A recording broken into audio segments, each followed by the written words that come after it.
I'd like to call the meeting of the Ordinance Committee to order. Members, please Whatever I can do to join help. us.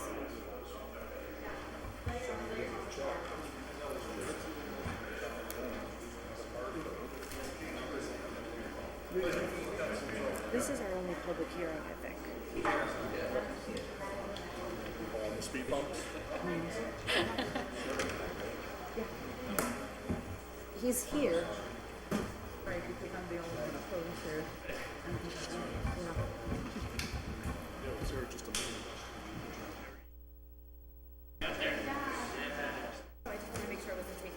Oh, he's here. He's seeing my high sign.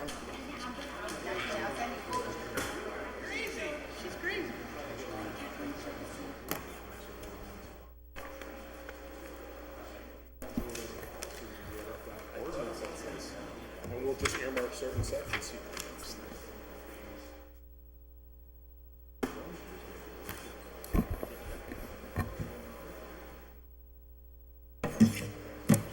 I call the meeting of the Ordinance Committee to order. It is 7:10. I apologize for the delay. We had an unexpected special city council meeting tonight to deal with certain matter.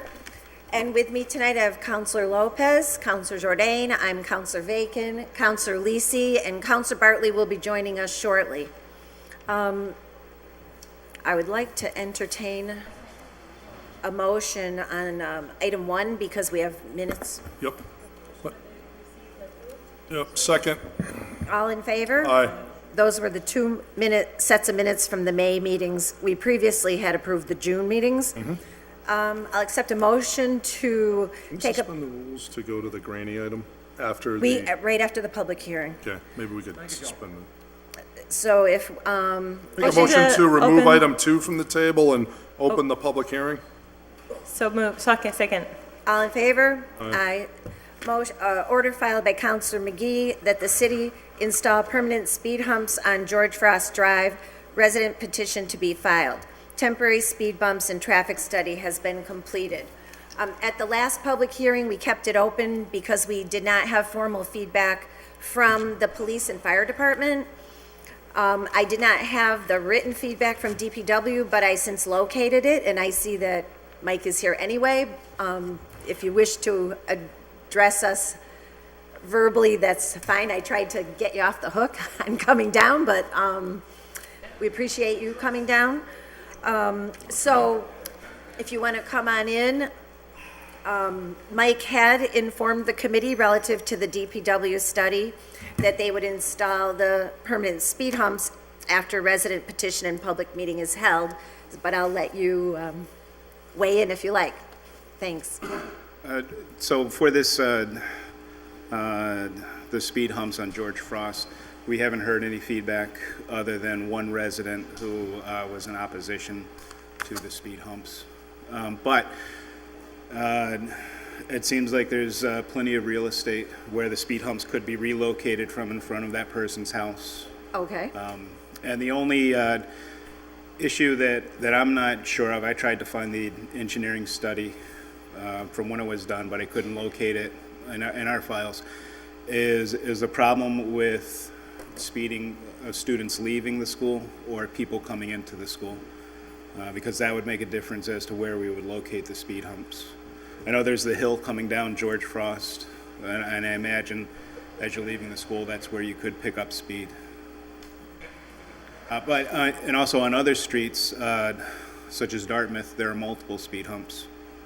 So True. we're not limited to just one speed hump. So we would defer to your recommendation once we approve the adoption of installing them. But in the last public hearing, they did ask that it be moved past that last house. And those present were in agreement that that was agreeable to them, pending your official look right, at the and- placement after.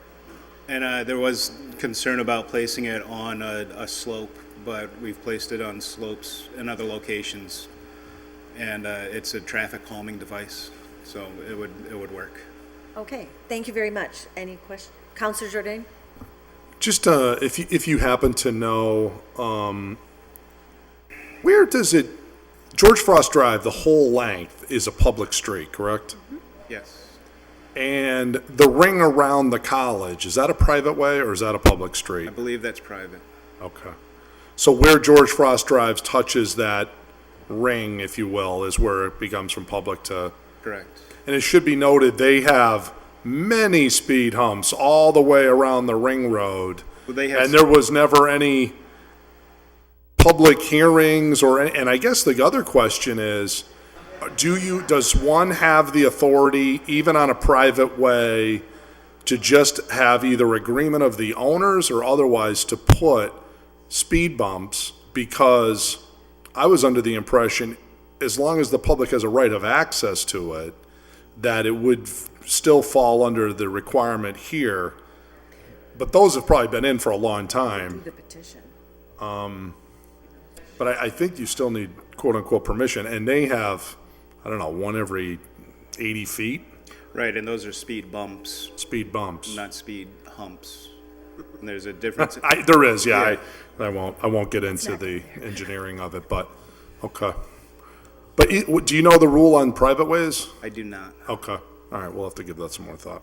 Okay, and so the other reason we kept the public hearing open was to hear from fire and police department. I've been informed by our administrative assistant, Ryan Allen, that the police department had no concerns about the installation of the speed hump. And I'm not aware of any response from the fire department. So my interpretation of that is that there is not a concern from the fire department at this time. Are there any other questions? Is there anybody from the public who wishes to speak in favor or in opposition to the speed hump on George Frost Drive? Then I also want to read into the record 2 letters that were submitted from residents of George Frost Drive. Dear City Council members, I'm writing this letter to request that you approve an installation of speed humps on George Frost Drive. We have lived on this road since 2008 and have raised this issue a number of times over the years. We were able to have a speed limit sign installed as well as temporary speed humps. However, the humps were temporary, and once removed, the speeding was once again a problem. I want my neighborhood to be a safe place for our families and kids to play, and I want to feel safe teaching my child to ride his bicycle on the sidewalk. I cannot have that in our current situation.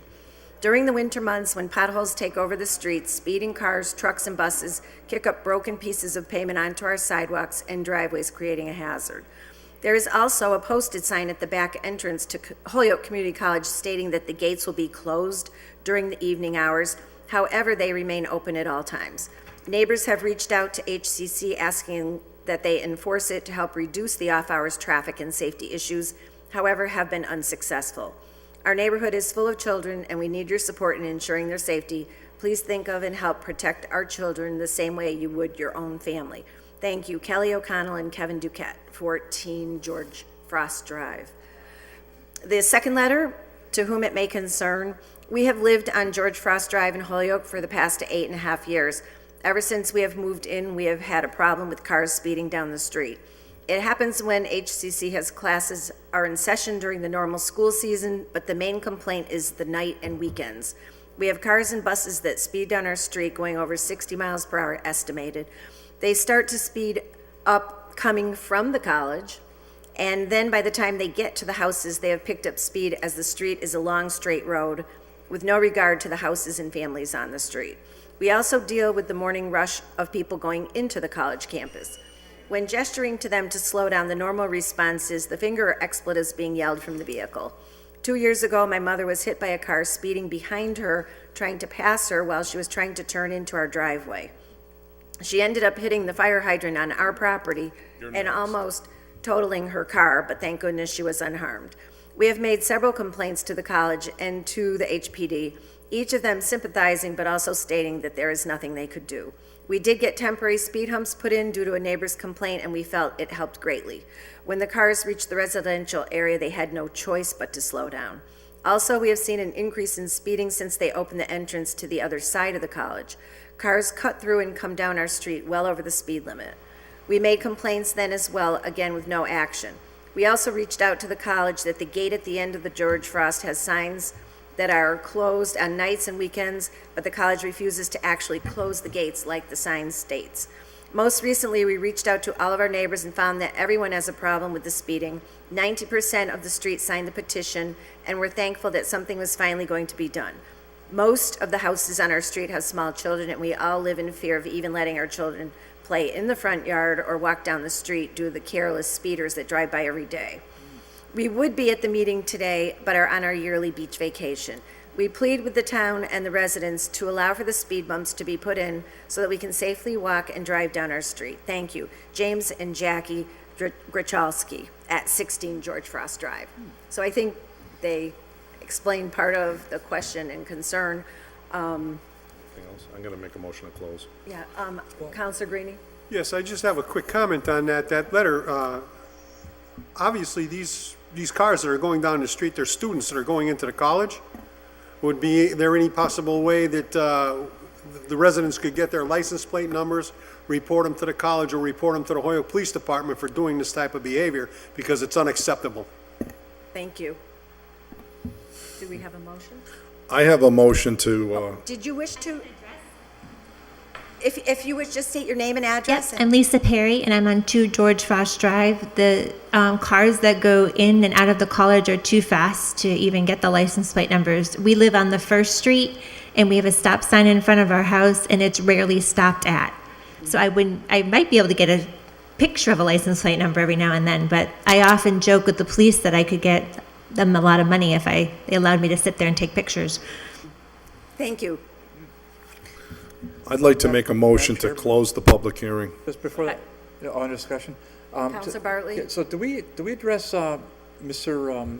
Rickman's concerns, Josh's concerns from last week, right? Do we?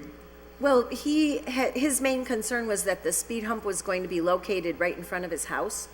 And so the solution was to move it just a little further down, and Mike said that that was possible. Yeah, past number 16, the last house. Right? That's possible. Okay, so Counselor Lopez? How many speed humps are you looking to put on the street? At least 3? At least 3. Okay. Oh, okay. Okay, so, and what's the cost per estimate? I'm really, I wouldn't want to hazard a guess, but probably in the order of $2,000 Per? yeah. Per, okay. Well, and so then I would just, for the benefit of the public, will you need an appropriation for that, or will you be able to do it in your budget? We'll be able to do that within our existing budget. Good to hear. Thank Okay, and you. then when you install those, Mike, Ward 5 has a bigger allocation than that. Yeah, right. Yeah, Since we didn't get McMahon School fixed. yeah, that's just come out of the Ward 5 fund. so, and I think, I'm going to support this, so there's no question about it, but just down the road, it's another pun I threw out, see, you're missing nobody's missing my puns, everybody's missing my puns today. I got it. So, when it boiled down, we talk about boilers, no, see, everybody's missing those. Are you being a speed We're on bump a to mission. progress here? We're on a mission. The effect it has on the actual road surface over the course of time, so you have these speed bumps, okay, what do we have to, because we want to stay on point about the quality of the road itself, so, because Sure. you see what happens on other public ways when you have speed humps. I mean, the long-term maintenance Yeah, of the long-term road. maintenance, Mike, yeah. I really don't think it has that much of an impact based on the design of a speed hump versus a speed bump. The only thing that comes to mind would be plowing, and with adequate signage, the plowed drivers know that the speed hump is there, and they can account for that as they're doing their work. Okay, so, yeah, that's right, so the effect it has on the road, well, you see what happened on Lawler Street, that road's fairly well deteriorated, and that has speed humps on it. But then you look at Dartmouth, and Dartmouth doesn't look that bad. Right. So, I guess it really depends, and I assume the materials are getting better now, and maybe that'll help.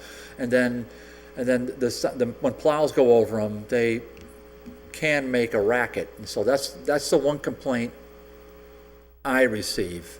And when cars go over as well, they can make a racket. Especially if they go too If fast. they go too fast. Sure. Well, All right, so with that in mind, I mean, it sounds like the neighborhood is good to go with it, so Yeah. therefore I am. Plus, if you come the other direction, you gotta go over 4 speed bumps to get to the David Bartley Athletic Center. Oh, that's my So dad, not that's me. the other, that's the other direction. Okay, so we have, Nothing to do with me. Motion to close the public hearing. Second. all in favor? Aye. Aye. Just under discussion, Madam Chair, I just want to thank Mike again, because Mike's really been a breath of fresh air for, in my opinion, as a DPW superintendent. He comes out to all these meetings and he's always prepared, so I just want to make that point. But I'll make a motion to recommend this to the city council.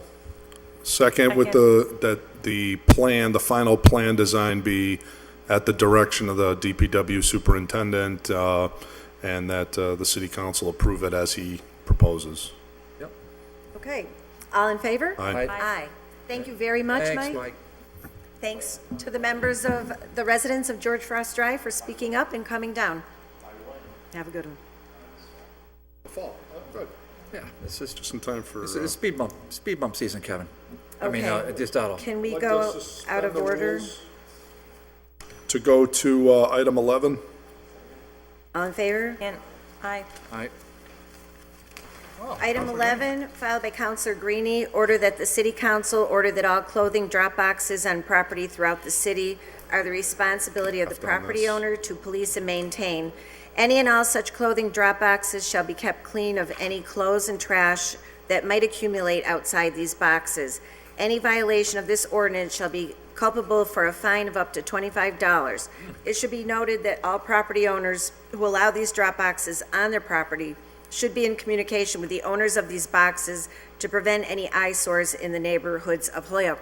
So just to refresh us, we have taken this up in the past. We have a draft before us, but there were open issues in it as to who would be responsible, what about the fines. So there is a little bit more work to be done on it. We have the draft in front of us from Crystal and Counselor Greenie, if you'd like to weigh in. Yes, I think it's item 6 on the document from Attorney Barnes.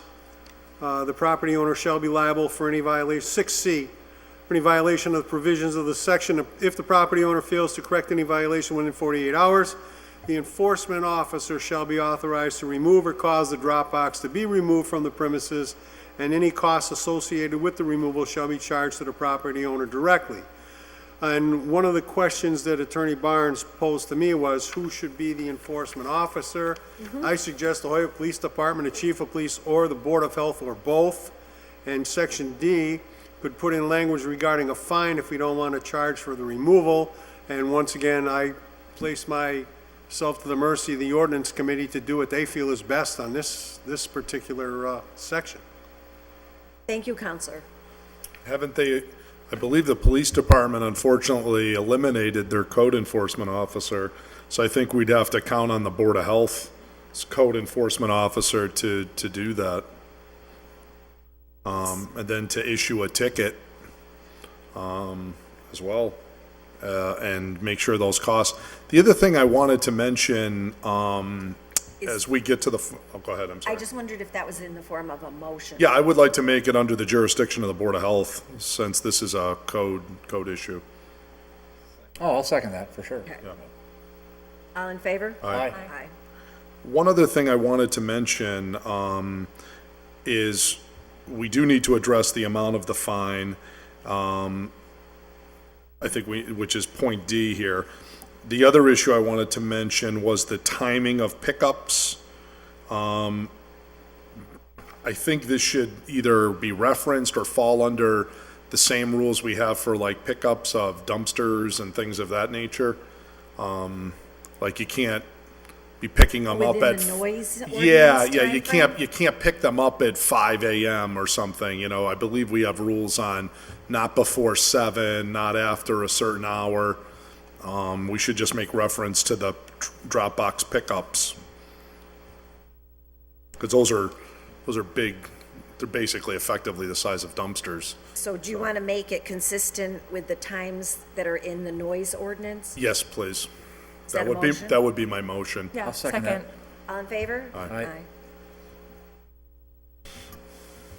Any motion on the fines? I would recommend overflow dumpsters, and in just the current fine violation for an overflowing dumpster in the city of Holyoke is $500. Problem that we've had is Chief Scott went to town one time and he issued 10 tickets just to make examples of people who were chronically offending on overflow dumpsters. Police department, to their credit, issued the 10 tickets, goes down to Holyoke District Court. Everybody had a story. And sure enough, the clerk magistrate gave everybody a not responsible. So this is what's going on when it comes to this. I don't think we've had a systematic code enforcement of dumpster violations since. This is of the same genre. You know, people are going to come in and they're going to say, oh, well, I just want to help World Aid and World Peace and, Goodwill and, fill in the blank social charity. And so I put this here and, various vagrants and whatnot go combing through for, this year's season's finest of clothing. And, there's nothing I can do. And then therefore don't ticket me. But I'm not saying we should give a $500 fine, but we've got to do something that if it's chronic, it's got to be you lose your privilege. The problem that we got with the apartment blocks is you can't say to somebody, you can't have a dumpster, right? Because there's nothing we can do. So we can give the tickets. I suppose the police have to be diligent to keep giving the dumpster tickets. And eventually the magistrate's got to say, hey, buddy, you're in here for the fourth time. I'm not going to give you a break this time. These, on the other hand, are completely optional. You don't have a right to have a drop box for donations. These things, as a general rule, are more headache than they're worth, to be perfectly honest with you, because they're nothing but trash left all over them. People are lazy. They don't put the items in. As a general rule, it'd be better almost not to even have them. But if we're going to, I think you have to have this. But I would say first a ticket, then the next one would be, a higher ticket, and then the third one's got to be you lose your box privileges, that the thing just has to be removed and you're not allowed to have one for X period of time. That would be my recommendation. That's a motion. Counselor Bartley? I'll second eventually, but Kevin, and to the body, so this is a photograph I took on Saturday, and this is I'll just show Counselor Lisi right now so she can see it. This is at the former Ozzy's Auto Repair, like 560 something or other High Street. And this is to your point, Kevin. Yeah. Look at all the trash that is external to the dumpster. So the Ward 2 counselor's been notified, the Board of Health has been notified. It's really, I don't think the camera will pick it up, but I mean, it's absolutely horrific. This is, and no one's doing anything about it. So other than we try contacting the landlord or the property owner, doesn't care. So Councilor Graney, you can see all the trash. So are we I've seen proposing? several, if I might, but So I just want to separate the dumpsters from No, the we drop are, boxes. we're not gonna, we are separating it, but it's, Kevin made the point, I just want to emphasize it, it's epidemic, So what I'm hearing is we're talking about a 1, 2, 3? yes. 1 warning, 2 fine, 3 remove? Or fine, remove? I was thinking small fine, bigger fine, remove. Okay. I was thinking 100, 250, 500 for the next round, and then bye-bye box on the third one. So is the motion 100, 250, remove? Yeah, that'll be my motion unless people have other thoughts.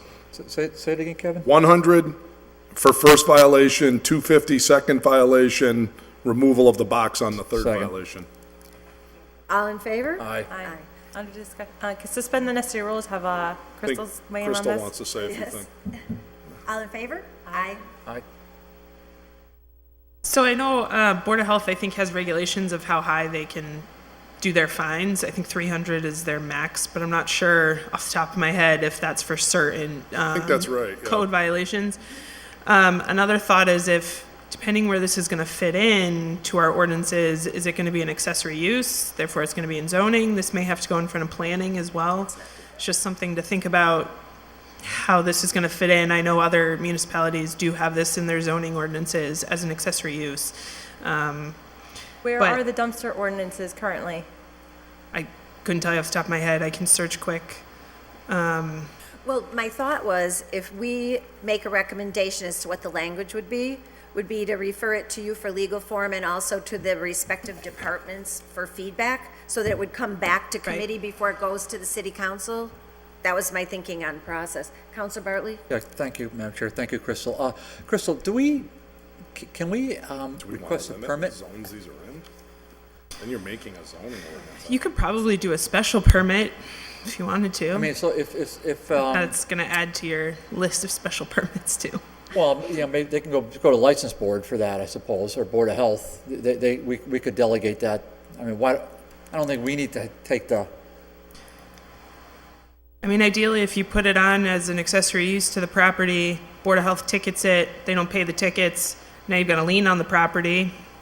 well, yeah, that makes a lot of sense. I was also thinking because if somebody has a permit, at least the Board of Health would know where these are, and they would be able to develop a database to, you know, start the process of regulating. So if you think that's allowable, that we request a permit I think one box. for this, This I'm says gonna two make that, boxes. I'm gonna make that motion. I'd have to look at permits versus, you know, nonprofit organizations, et cetera, what kind of influence I that would would have no have. interest in adding a fee to it. I just want to have a city, you come into the appropriate administrative body and get a permit, Board of Health. I mean, they can vote on these things. Right. So if you think that's okay, okay, so I'm, Then do we keep it out of zoning? I yes. see making it a Yeah, zoning issue. I just want to have this be under the purview of the Board of Health, Yeah. have them issue a permit. Yeah. And so they know where these things are, and so can I make that, it's okay to make that motion and try? Well, Is that a if you have to, motion? yeah, You can I'll make make the any motion motion. you want. Yeah, I'll make the motion to, and then if you don't think if you think it's a no-go, then we'll just, I mean, Cross this it is off. definitely a working draft. Obviously, Right. I would check in with the Board of Health and just kind of get their input and all right, see. so I'm gonna move. They probably have ideas. I'm gonna move that the in order for a property owner to have one of these drop boxes for clothing or whatever, that they need to acquire a permit at no fee from the Board of Health. Is there a second? Second. All in favor? Aye, Aye. thank you. Okay. Counselor Greenie, That's fine. anything else you want? No, I just, you know, like I say, I've been getting complaints from all over the city about some of these once again, I want to separate the good ones from the Right, you bad don't ones. wanna A lot of them are doing a discourage lot of good. Yeah. You know, there's a lot of things that are going to people and so forth. I don't want to, but there's also a lot of them that are a mess. Counselor Jordan? Yeah, in section 4, it speaks that people would be allowed to have 2 boxes. I think 1 box is sufficient. I also think we should consider the size of the lot that you have. This speaks to 120 square foot area, so it says 2 boxes on any lot and shall be located within a contiguous area of not more than 120 square feet. So you wanted to keep it contained. Right. We're sort of saying the opposite. So a box that's 8 by 8 is 64 square feet. That basically would say theoretically that the boxes have to be side by side. I think that's what that's looking to Yeah. do. By saying 120 square feet, you technically couldn't even fit mathematically 2 8 by 8 Well, they're boxes saying and 100. nothing larger than 6 by 6 Yeah, in the they're 6 by draft. 6 boxes. And- No, 6 by 6, so that's 36 square feet. Of course, it doesn't have a width A depth, yeah. or a depth, right? Yeah, we're missing a third dimension there. Do 6 by 6 by 6 width. Just one quick thing, please. Just one quick thing. The other factor is these have open hatchways. Yep, Sometimes people, children, get into them yep. and bring things out, and I think that's a safety hazard. I don't know if, you know, They what accept we that can by do having about it on that, their but that's property. very dangerous stuff. Yeah. Secured from, Well, but it's on their property, they're accepting the liability, really. Counselor Lisi? I just wanted to make a couple of comments. Like, first of all, Chief Scott may have run into this issue, 15 years ago at this point, but we recently revamped the entire dumpster ordinance to, number one, allow the the Board of Health to go ahead and issue tickets directly. So it's not only the police department that is who we're depending on to ticket and implement the enforcement, but we have the Board of Health now able to issue those tickets and fines directly. So I think we can mimic that over here. I don't think that we want to limit it to one box on the property, because just like with the dumpster overflow issues, the reason why they're overflowing is because they don't have enough capacity based on the pickup. And so the DPW and Board of Health solution to the overflowing dumpsters is they could actually require the property owner to increase the cubic footage of their dumpster so that they have the capacity that their building needs. So in the same way, I think we want to make sure that we're not inviting an overflow issue by allowing property owners to have the capacity that they need to accept those donations, and that they're not making a mess. So I wouldn't want to limit it to one. I would say keep the two. They're usually side by side. But what about the issue of, I just want to cut the points that I raised. One is that how big are the lots that people have to have these? As a general rule, like we have one at the Chinese restaurant on Columbus and Northampton Street. That's gone. But there was there. There's two at Kmart Plaza, There as were an there. example. There's two at Kmart. Which Now, is a two at huge Kmart Plaza is a massive place. Yeah. There's no problem having two, arguably three there. I think it should be a function of how big of your Size. lot is. Then you've got two that's over here at the convenience store at Cabot and High. That's fairly good size. I suppose they could support that. But I think the question comes down to, how big of an area you have. I think if you have a big lot, two's fine, but I think if you have a smaller area, one would be appropriate. Because you got to remember now too, what's the truck that's coming to pick it up, right? It's got to be they're big, massive trucks with the hooks. I've seen people in I would say cars just leave taking it the to things the- out and picking it up. Yeah. I would say just leave it to the property. I mean, the property owner, if they have a small piece of property, it's not going to be in their interest to squeeze two boxes on there. I don't think we should limit it from the outside. Just because they're not, I just don't see the property owners wanting to use their property in that way if they have a very small, limited amount of property. And they should also, well, the problem here is always about judgment. We create rules for people with poor judgment. If everybody had excellent judgment, we wouldn't need any ordinances, right? That's, by definition, that's what we're making laws for, is the people with poor judgment. So the second point I would say is, okay, so we addressed the pickup issue. I think we also wanted to point out, why don't we have more frequent pickups as opposed to having a second thing? For example, by that argument, well, we don't want people to have trash on the side, so do we allow everybody to have two dumpsters in town?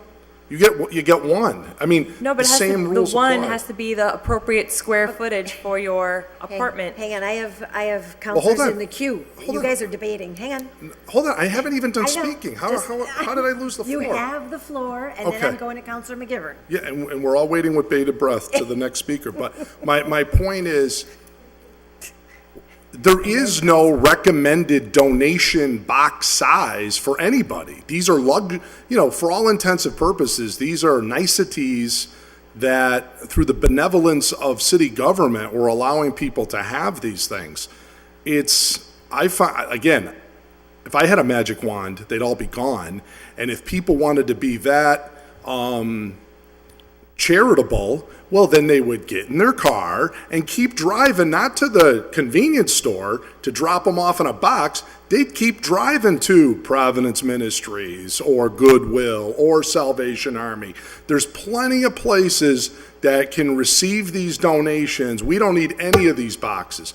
The problem that I've observed is some of these boxes are related to organizations that aren't even in the area. And who the hell even knows who these people are, some of these organizations? And who is holding these boxes responsible when there's all kinds of junk all around the sides of them? Property owner doesn't do anything, and the organization isn't doing anything. All set? All set? Counselor McGivern? Thank you. Before the committee tonight is a request of Councilor Graney, which I agree with, to establish a fine for people who abuse a situation which is supposed to be a convenience both for the people who want to donate to the charitable organization and for the charitable organization to be able to put drop-off spots and be able to collect it themselves. It's a good purpose, it's a good intent, and I think we all recognize that. The overflowing is wrong, and not just the owner of the property, but the charitable organization should take responsibility for that. Creating a fine by ordinance for something that is allowed by outright use is fine. You know, I'm not going to speak for the law department, but I think if you create the fine for something that's allowed, that's what we do, and we've done, you know, a number of times in the past. If we get into regulating the boxes, now we're getting into zoning. You're going to have to involve the planning board, have public hearings, and do something far more than what we can do, just what Councilor Graney is asking at the moment. Thank you. Counselor Lopez? I was thinking, why just eliminate them all completely from the city? Well, there's And another then approach. it will be easier. I mean, they can go to the Save a Lot, bring them there to Providence Ministry, and it will be a lot simpler than having all these buses all over the city. I mean, we can try this, but I think that at the end, we will have to take a tough decision and eliminate them from the We city. can try this first, So, maybe. I Counselor mean, McGivern? I'm willing to Oh, try. sorry. Oh, that's okay. I'm willing to try, but I mean, I think that we should be eliminating all from the city and move forward. Thank you. There's Counselor, another purpose, I didn't want to say this, but if you're going to, in eliminating you would have to do that by zoning too. But there's another purpose for these boxes, which I didn't want to say, is people find it convenient to find a drop-off box and put the clothes in that they don't want anymore. If it's not convenient, they're going into our trash bucket, going into our trash stream, and we're going to pay a tipping fee to put them in a landfill. yeah. You know, it serves more than one purpose. Counselor Lisi? After her. So what I'm looking at for the refuse receptacles and bulk containers where the dumpster ordinance is section 74.2. So I don't think that that's part of our, land use and zoning. I think it would just be a matter of creating a definition for what that type of receptacle, the donation drop box looks like, and then assigning the fines. Keep it simple. Definitely. Okay. Thank you. Are we ready? Oh, Counselor Jordan? Yeah, just lastly, I'm in concurrence with Councilor Lopez. I'll support this, but it should be noted, we have a Goodwill on South Street, we have Providence Ministries down at 56 Cabot Street, we have all kinds of charitable organizations all over the city to drop your clothing and other wares at. You know, the notion that these boxes are conveniences to anybody is ridiculous.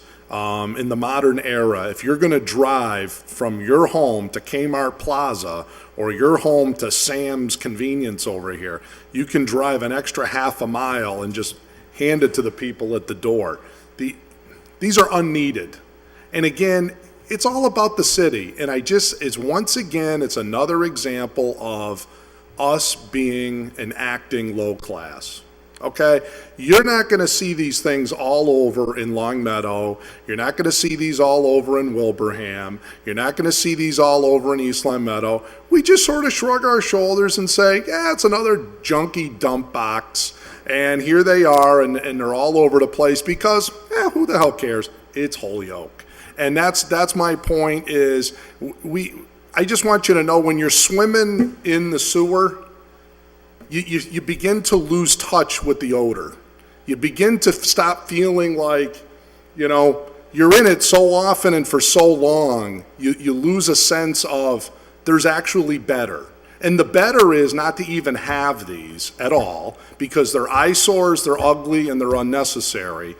But we just say, we don't hold it to the high standard. That's my only point is, I'm just trying to say, in a higher scale level, we wouldn't have these, you would say, resident, drive to South Street, drop it off to the Salvation Army or Goodwill. Resident, drive to Providence Ministries down on Cabot Street and drop off your things, or Salvation Army or wherever. We have all these organizations and facilities in town. We don't need these. So anyways, let's pass this. It's better than the present state. But my only point is there's a better solution. Thank you. Counselor Bartley? Yeah, I really couldn't agree more with all that. I'll also just note that Hart Springs, out of Springfield, I just leave it in my driveway, and they just come by and pick it up at the appointed time. So there's ample opportunity to donate. However, I think this is better than what we have, so I'm ready to. May I have a motion? I'm ready to move to send it to legal as amended to return to this body for final review. That's my motion. Is there a second? So we're putting it into legal form for review, right? That's correct. Yeah. Second. As amended. It's going to come back to committee and with also input from related departments through legal? I think I said that, but. So, we're going to, So the just with our amendments, amendments, just make sure the law if you want. department has all So those. the amendments are that the Board of Health will be the enforcing office, Yep. that there would be a permit issued with no charge through the Board of Health, that the pickup of items from the boxes would occur during the allowed noise timeframes in accordance with the noise ordinance, and that on a first offense, there would be a fine of $100, on a second offense, a fine of $250, on a third offense, removal of the box, and that the Board of Health officer would have authority to issue fines and order the removal of the box. Can I also ask a Am I question? missing anything? Yeah, I just wanted to observe in section 4 again, 1, we're talking about 2 boxes. 2, it says these 2 boxes are allowed to any property owner on any lot in the whole city. So I have a driveway. I could pop 2 boxes in my Well, by permit, driveway. Kevin, was what Where we're adding in well, we had permit. the permit language, Kevin. Okay, so it's going to be grounds to deny the permit that it's not suitable to the neighborhood or whatever. We're going to set up a criteria Well, the for Board the, of for the Health judging of the will let the Board permits. of Health determine. Well, we might, issuing. yeah, I don't want it to be Wild West for the Board of Health. We might have to put some specific what's- language in there for them. So it's just if the Board of Health director says, or the Board of Health Commission, I guess, right? They're going to just weigh based on what criteria. We may want the law department in this to say not suitable for the neighborhood, not proper egress and whatever. I don't know, what's going to be the criteria of Safety. denial? Safety issues, I would Safety suggest issue. would be a safe bet. Also, if I may, I don't want to see any boxes in any vacant properties in the city. Oh, an I mean, if empty there is lot? a empty or is a vacant building, they should not get one. Yeah, so. So I think we are starting, with those comments, I think we are starting to move Sounds like a into zoning ordinances, ordinance, but so. let's not go there right now if we want to do something. Yeah, but what we're authorizing right now is saying anybody can have 2 boxes on any lot in the city. Well, and that's the truth right now. They could have 5. I mean, right now, Okay, so my point is, right? how do we limit that without getting into zoning? We don't, I don't think. But right now, it's wide open. So if we're going to do something, either that or you're going to take it to a different level, which is not what the maker of the order intended, is seeking, or asked for. So I think if we're going to All right, go by the wishes of the maker of the order, we do that. If somebody else wants to file another order, go for it. I think there should be either, we're going to set up some criteria, or we should put some minimum amount of area that, you have to have so big a lot, like a half acre or something, or a quarter acre at least, of things, and there has to either be a structure on the place. Can you just put them on empty lots like Councilor Lopez? I don't know, but, I mean, I just think we're opening up a big door, because, I mean, I've seen one at a gas station. I don't know how much land they have. It doesn't look like much. So I don't know. But, I mean, if we want to keep within the parameters of the order that was filed, I appreciate your point. We want simplicity. and then we can always file another order if what we attempt to do is ineffective. I mean, this is doing something rather than nothing. Are there rules on the dumpster now? Like, we're just adding it to the dumpster ordinance? Does that have, It like, would think rules on that we can just piggyback? I don't know. But it talks about the dimensions of the container. It talks about the weekly pickups, that's regulated. The truck being That's able to get in and out. language you could add in. Yeah, okay. Into this, if you want to make an amendment So I to wanna- do some limit or establish the pickup, Yeah. Make it parallel to the less than. dumpster. no less than weekly or something, So how about we make a motion to put in the draft that we try to mirror the dumpster rules? for pickup? Yeah, Is that a motion? yes. Second. All in favor? All right. Aye. Okay, so mirror dumpster pickup rules. And that gets at the concern I think we were hearing? And are you still looking to do this via a permit through the Board of Health? That's what we have. Yep. So I don't want to create more work for the Board of Health. I mean, I'm not gonna be supportive of, I'm not supportive of that amendment. Clearly, it's a 4-1, vote on that amendment in For the particular. permit? Then who do you suggest is going to issue the permit then? We don't issue permit for dumpsters. Well, I mean, all we're doing is getting a draft back. Yeah. You can vote on it any which way you please. Yeah. At that point. This is a draft with proposed amendments. We all can think about it. Right, And I'm yeah. not sure I'll support Whatever. every single one of them in the final analysis, so. But for now, it's a draft and we'll get feedback in legal form. How's that? Sounds good. All right, so I have a motion. Well, no, I need a new motion because now we have a new amendment, so. Well, all the Motion to things send to that, legal to law department to put in legal form As amended. as amended. second. All in favor? Aye. Aye. Aye. All right. And then we'll have another bite at the apple. Okay. Can we go out of order to 4 and 5 Sure. as a Make a package? motion to suspend the rules to go to items 4 and 5 as a package. Second. All in favor? Aye. Item 4, filed by Counselor Lopez, that the Ordinance Committee and the Law Department establish or look into a new ordinance for solicitation panhandling near any intersections in the city that will not be allowed at least 200 feet from any intersections, schools, libraries, stores, and daycare. Also, that any solicitation or panhandling person/organization obtain a $5 permit from the city council. Any medians in the city will have no loitering signs and a fine of $50 for anyone without a permit. Item 5, followed by Counselor Bacon, that any person or group soliciting money from the public on city public property must obtain a permit from the police department prior to any solicitation. The permit shall remain in effect for a time designated by the police chief for up to 1 year and shall be obtained at least annually. A permit fee may be charged to cover costs. Now, we had taken up item 5 previously in May. It was tabled. Then item 4 was filed, and we've had a number of these orders filed over the last year and a half. So there got to be a little bit of confusion between one and another, and how the ACLU has ruled, and the law court, and the lawsuit came down, and all the rest, which has sort of blurred some of the discussion. Most recently, we had somebody come in and make reference to Boston and Northampton, that there was a permit process that was legal and they were using it, and then we were trying to research into that to see if we could establish something similar. We do have a person in the audience who spoke to us on this matter at City Council, and under suspension of rules, if we could, I would like to So moved. let the person speak. Thank you. All in favor? Aye.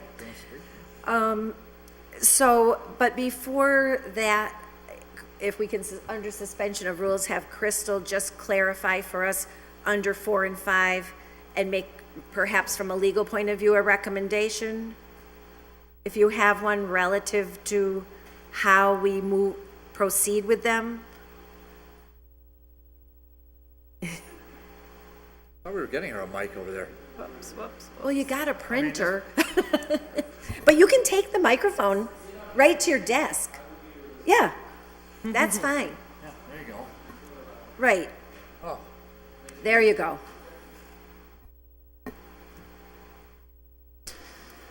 Okay, so in the end of July, I submitted a legal opinion regarding solicitation panhandling ordinance. So that was for item 4, correct? That was based on item 4. Okay. Everything I found basically says that anytime you try and limit panhandling, you're gonna run into an issue. It's based on a freedom of speech, the Reed versus Gilbert case, the same thing that controls content-based signs, content-based anything. That case really holds precedent, and that's kind of what turned a lot of court opinions. As far as looking more at number 5, solicitation, we do have quite a bit of regulation in our ordinance already. You should have copies of Chapter I'm passing 62. them out right now. Thank Perfect. you. Which is the registration of peddlers and solicitors. So currently, registration is required if you want to solicit in the city. And there is a requirement to go to the police department, among other things, and there's a $100 fee that needs to be paid. There's also grounds for revocation of that permit.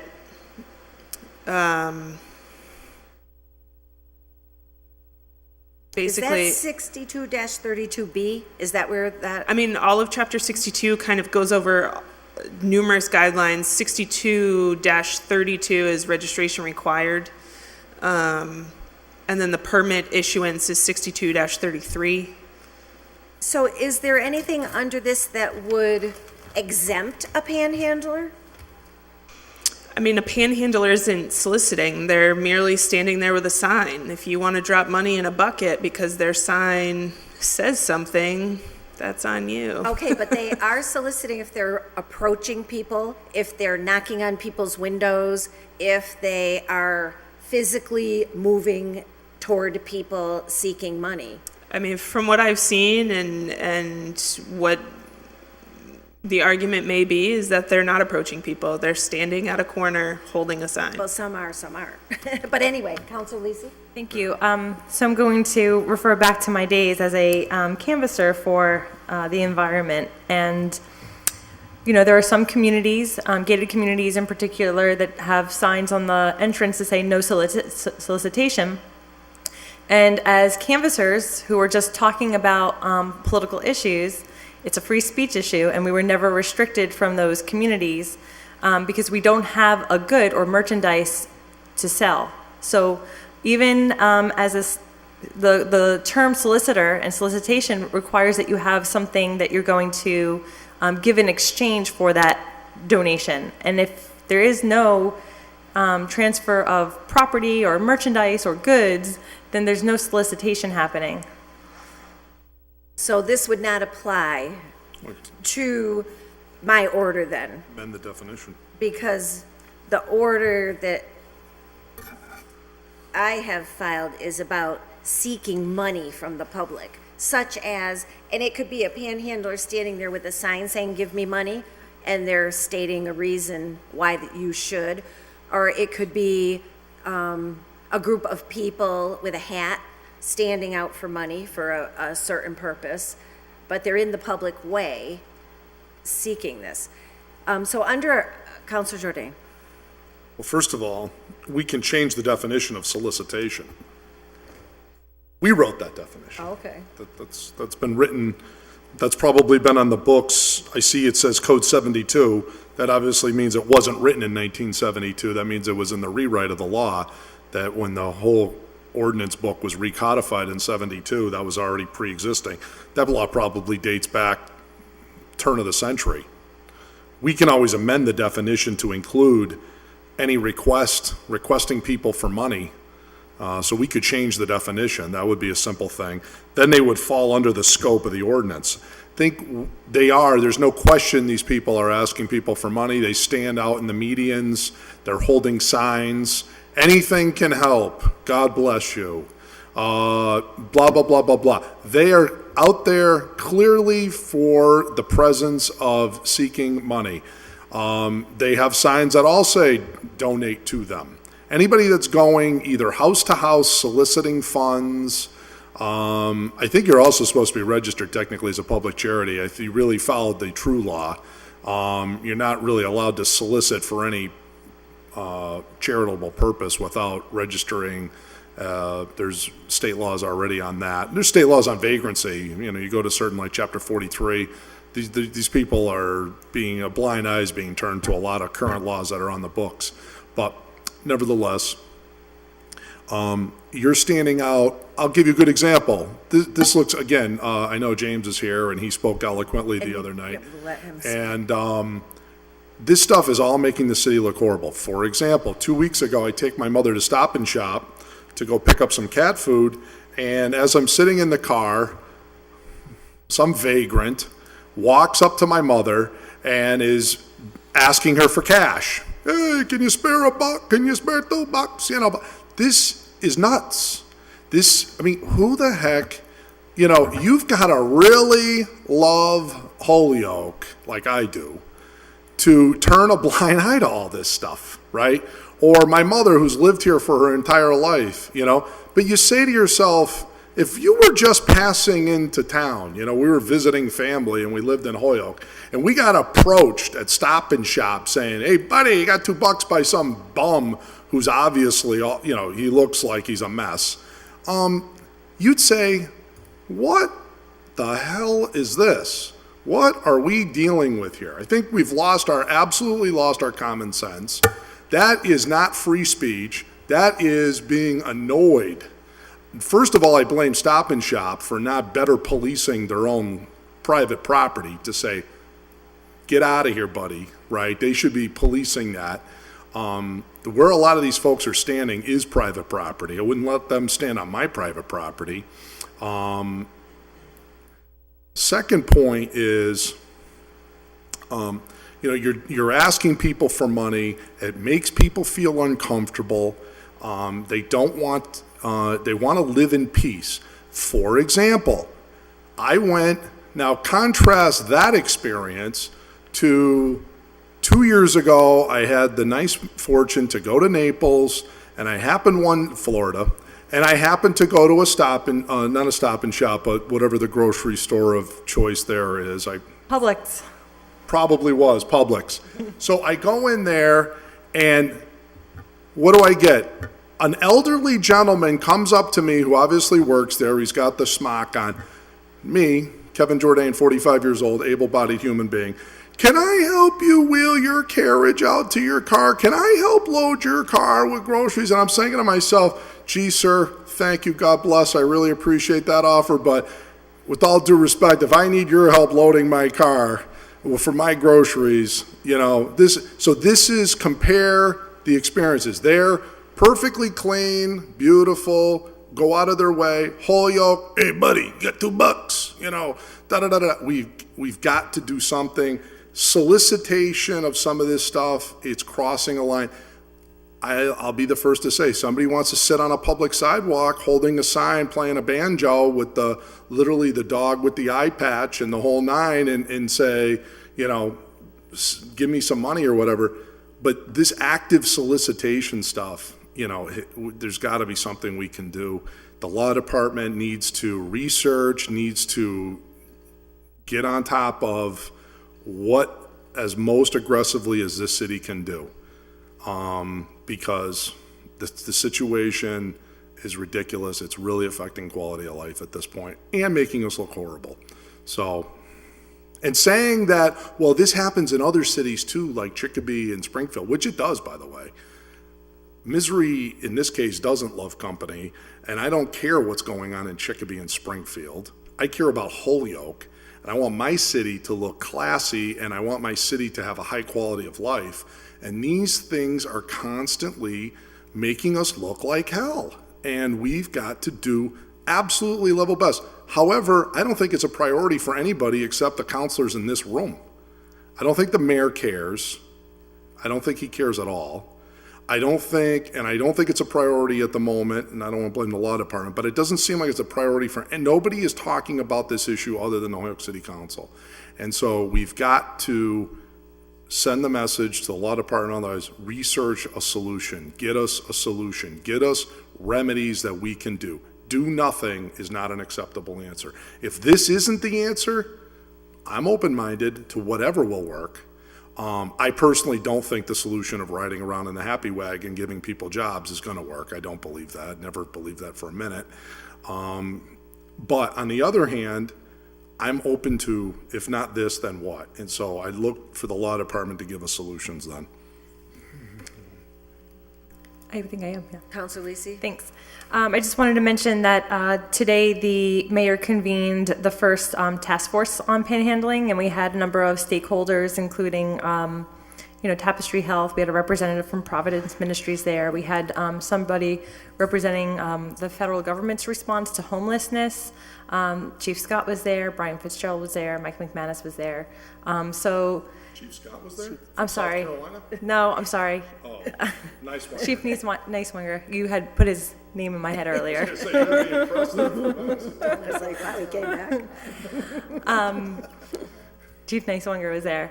So I wouldn't say the mayor doesn't care and is not doing anything. We had our first task force meeting to try to figure out what other communities are doing and how we can replicate some of those models here.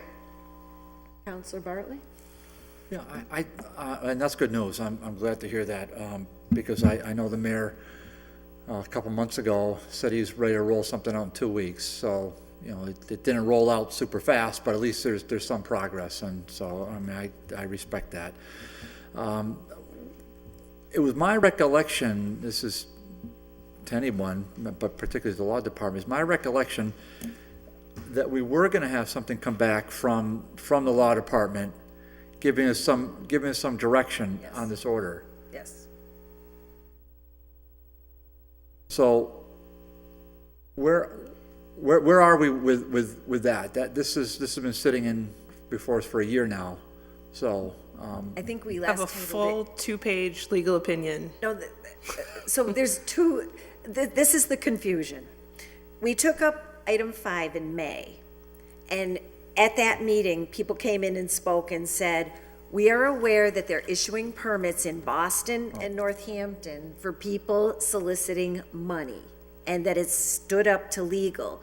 And that is on number 5, agenda item 5, that we asked for legal follow-up with some advice relative to setting up a permit requirement for that.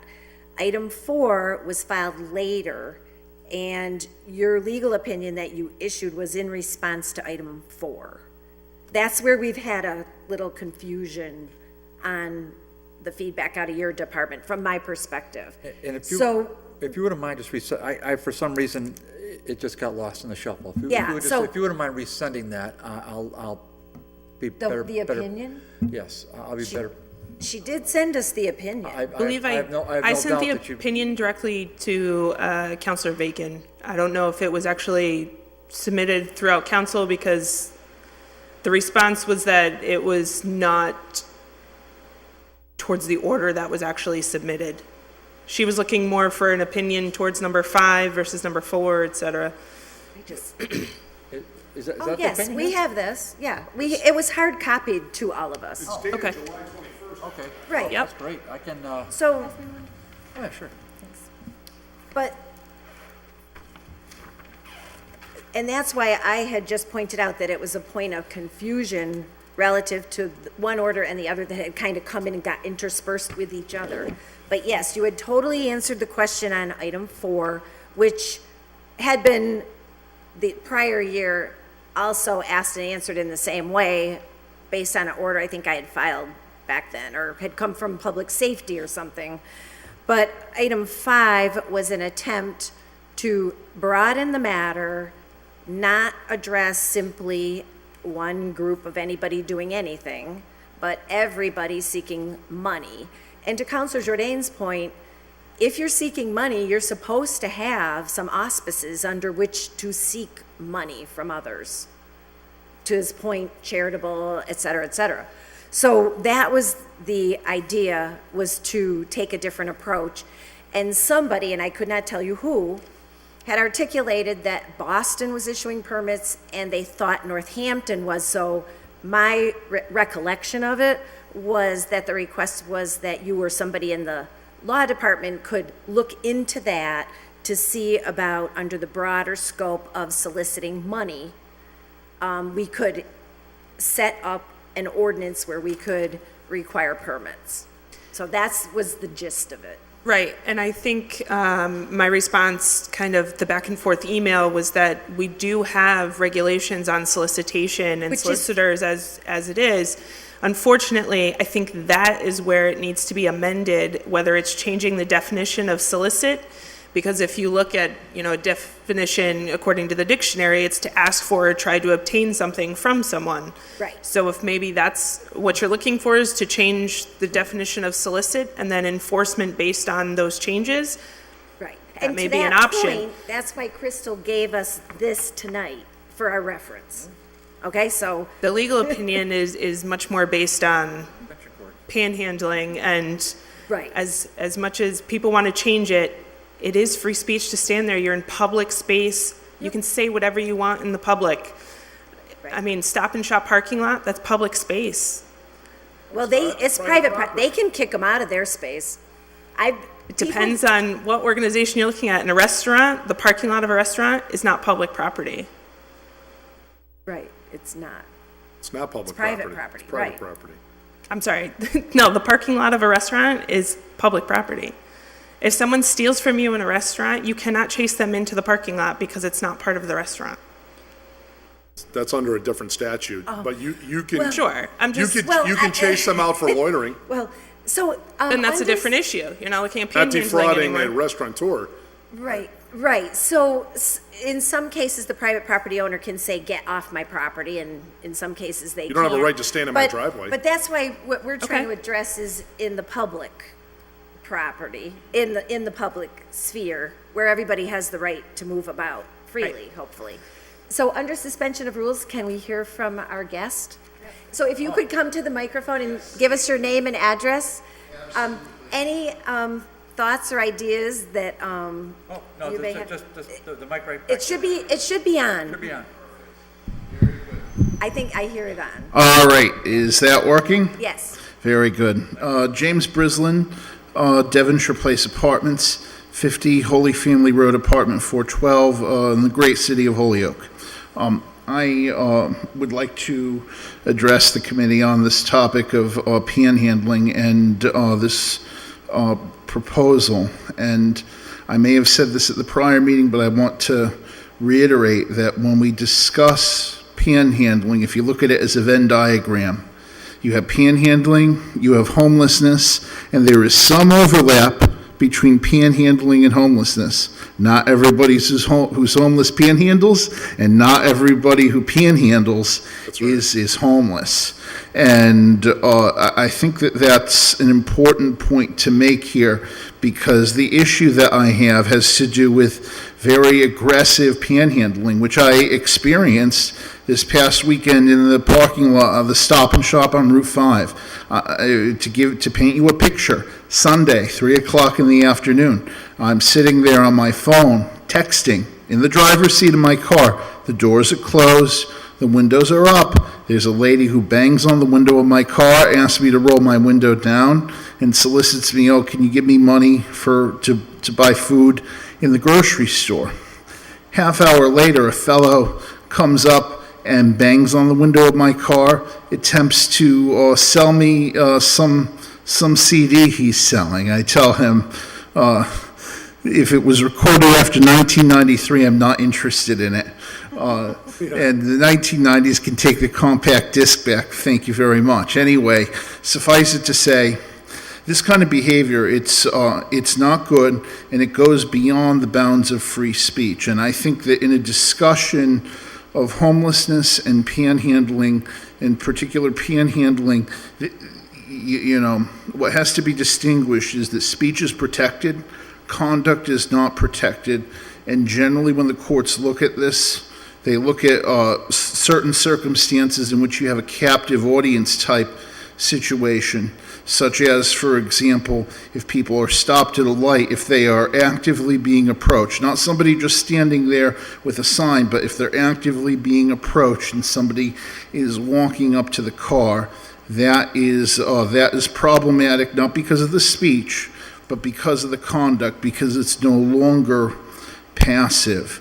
Now, in regard to the issue of permits, my old hometown of Enfield had the exact same problem that we're having here in Holyoke. And the thing with it is that there was a ring of panhandlers who you saw every day, and they would rotate like clockwork near and around the mall. The town of Enfield adopted a permit ordinance for panhandling, and I think that the permit, it was either free or it was $5, and it was a once-a-year permit, and it was if you were going to solicit more than twice. If you were soliciting more than twice, you needed to get a permit, and they'd take your picture. It would be basically an ID. You'd have to wear it while you're soliciting. The ordinance also prohibited the making of false statements. So if you, for example, were to claim to be off of drugs and you were on drugs, that was a violation of the ordinance. If you claimed you were homeless and you were not, they could take action. And so they adopted that ordinance, and overnight, the panhandlers disappeared. And there's a reason for that. The reason for that is because for the ring of panhandlers that goes around, many of them are not truly homeless. This is a business for them. It's a business that yields a profit greater than the $10 or $12 an hour that they might make flipping burgers at McDonald's. This is why it goes on. This is why it continues. And it is a business in which they collect their money and pay zero in taxes to the IRS, zero in property taxes to the city generally, and zero in sales or other taxes to the state.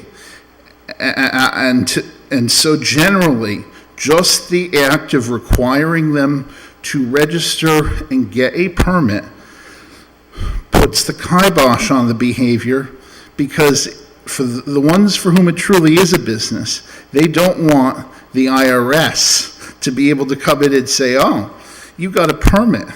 How come you didn't file a tax return this year? So that is a deterrent, and having to identify themselves, I think, also is a deterrent. I think that this proposal, on the one hand, balances the right of free speech, which needs to be protected, and I've seen that abused in other towns down in Connecticut, not Enfield, but much farther to the south, where there were towns that actually thought they could regulate the size and content of political signs. Surely a loser in court.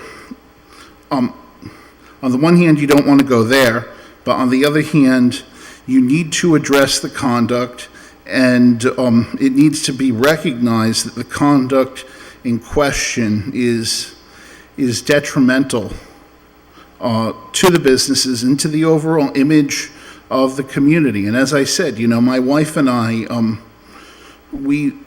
I'm a native of Enfield. We moved here when we got married, and anybody who's tried to rent knows that there's a rental crisis in terms of rents going up at a much higher rate than inflation. And so we were grateful we found a decent place in a nice neighborhood in Holyoke. But, we have a 1-year-old, and, eventually the question is going to become, now another child comes along. Do we want to continue renting, or do we want to buy? And if we want to buy, do we want to buy in Holyoke? Do we want to buy in Westfield? Do we want to buy in Agawam, where our friends live? And so I think the point that, you know, just comparing us to Springfield and Chicopee is missing the point that, you know, we want Holyoke to be a place where families feel that they can grow, where there is quality schools and quality education, and where, you know, families and children feel safe and feel like they have a home. And so I think that really is the concern here, is making Holyoke an accommodating and comfortable place for families. And I certainly think that the adoption of this permit ordinance will curb the bad behavior and hopefully make families feel more comfortable. Thank you very much for sharing more of the details of the Enfield example. That's very helpful. Absolutely. Thank you. Counselor, Get you a copy of that ordinance if you'd like, that they that adopted. would be great. That'd be great, yeah, feel free to email that to us. Thank you. Counselor Jordan. Yeah, first of all, James makes a number of great points. The key thing that we need, and again, is whatever it is, we need to take, I appreciate the legal opinion, this is very helpful, there's a lot of good stuff in it, is speaking to making sure, like, for example, we had to address this point in Holyoke about political signs. You know, this is, I'm getting to a point here, is we had an ordinance that said 6 square feet. Right. That's not unless everybody else is held to 6, all other types of signage is held to 6 square feet. Has to be content neutral. Has to be, you can't have disparaging treatment towards political signs that you don't hold out for business signs. So we had to have a whole rewrite of this ordinance in order to treat these type of signage similar in order to meet muster. Now, nobody's ever challenged that ordinance, but I think under the old version of the law, I think there would have been a very reasonable challenge to it very easily. I think when we're looking at what we're talking about doing for this solicitation is to say, how are we treating these panhandlers or this type of form of solicitation like anybody else that would be doing similar conduct? Right. I think if we're doing the same thing for everybody, then it's not singling out a group. Right. So the point is, for example, you can't just go and start making call after call to say, and I'm sure we've all received these, hi, I'm from the police fraternal organization and I love cops, and I just start calling everybody's house. Send me $25 and I'll make sure I help cop organizations. That's illegal. One is, unless I am actually from that, I can't just upon myself start calling people, making false representations, soliciting money that has been already determined to be illegal. I can be prosecuted for that, okay? There are state laws against that. So what would be the difference? So I think we've gotten to a point of paralysis that we've gotten so ridiculous in our thinking on all of this that we're now, so by that argument, I could call up and say, hi, it's Kevin and I'm homeless. I'm really down on my luck. Can you mail, $25 to this P.O. box? And, I'm not going to use it for drugs. I'm just going to use it to get myself a new pair of shoes so I can look for a job tomorrow, right? And everybody, will you please send 25 to this P.O. box I establish? Some would say, oh, that's constitutionally protected speech and I can call everybody's house and I can make all these. I'll bet you cannot do that. No different than I can call up and say, I'm from this police fraternal organization or whatever. You can't be making knowingly false statements to get and derive money out of people. So let's start with that. Secondly is what is totally at a loss to me, and I've known this since, forget as an adult sitting here in this room as an elected official, just as a child. I always knew that, oh, you see those yellow striped lines in the street? That cars aren't supposed to drive there? That you're not allowed to stand there either all day, right? In the middle of an intersection. You're not allowed to stand on medians, okay, and start going interspersing between cars. And I almost fell over, and I'm wondering what the research is into the task force, because I had the chief of police telling me, who's got, I don't know how many detectives that work for him, says, I didn't know, I've never heard this, that you're telling me these people are stopping at the red lights when cars stop, and they're going in between cars, and they're getting money from, that I have never heard that, counselor. And he says, well, good Lord Almighty, send your squad of detectives on that investigation immediately, because that's happening every day, intersections throughout the community, okay? Holy cramoli. I'm sorry, I'm the one that had to break that news to them, but that's going on every day. Now, so you can walk in between stopped cars at a red light and knock on people's windows, or, oh, thank you, you know, give me $2, or for that matter, going around selling carnations for $5. Or I guess you could have the brick in one hand with the squeegee to wash the windows. You want the squeegee for $5 or you want the brick for $10, you know? I mean, that's like the old, my point is, this stuff is crossing so many lines that I think we're starting to lose our head. That stuff should all be illegal. They should be getting people off medians, off of areas that you can't drive cars. How about let's just start with the common sense stuff? Then we can get into the more dicey stuff. But we need the police. This goes to show you how messed up we are. We can't even get enforcement in this community of people who are standing in dangerous safety areas. This isn't, oh, you know, the guy sitting on High Street with his back against a building perfectly safe, just asking people for money going by. I actually don't even see any of those. All I'm seeing is people standing in intersections throughout the community in areas they're not supposed to be standing, and to stay there all day, and the police just drive by. Till their shift is up. Okay? And nobody seems, this is preposterous. You should not be allowed to do that. I have yet to see a judicial opinion that has come through that says you can stand in the middle of traffic, you can, so if I'm in the second row and I start waving a $1 bill out the window, you can come in and cause an accident to come across into the intersection to come get me my $1 because I'm charitable. I have personally witnessed this. Chief has never witnessed it until I told him. Right, but by the time they come, they're not doing it. That's the problem. So we got to get cameras or something more or whatever. We got to put police out. But my point is, how about let's start with the law department working with getting us a law. Do we need a law that says you can't stand on medians?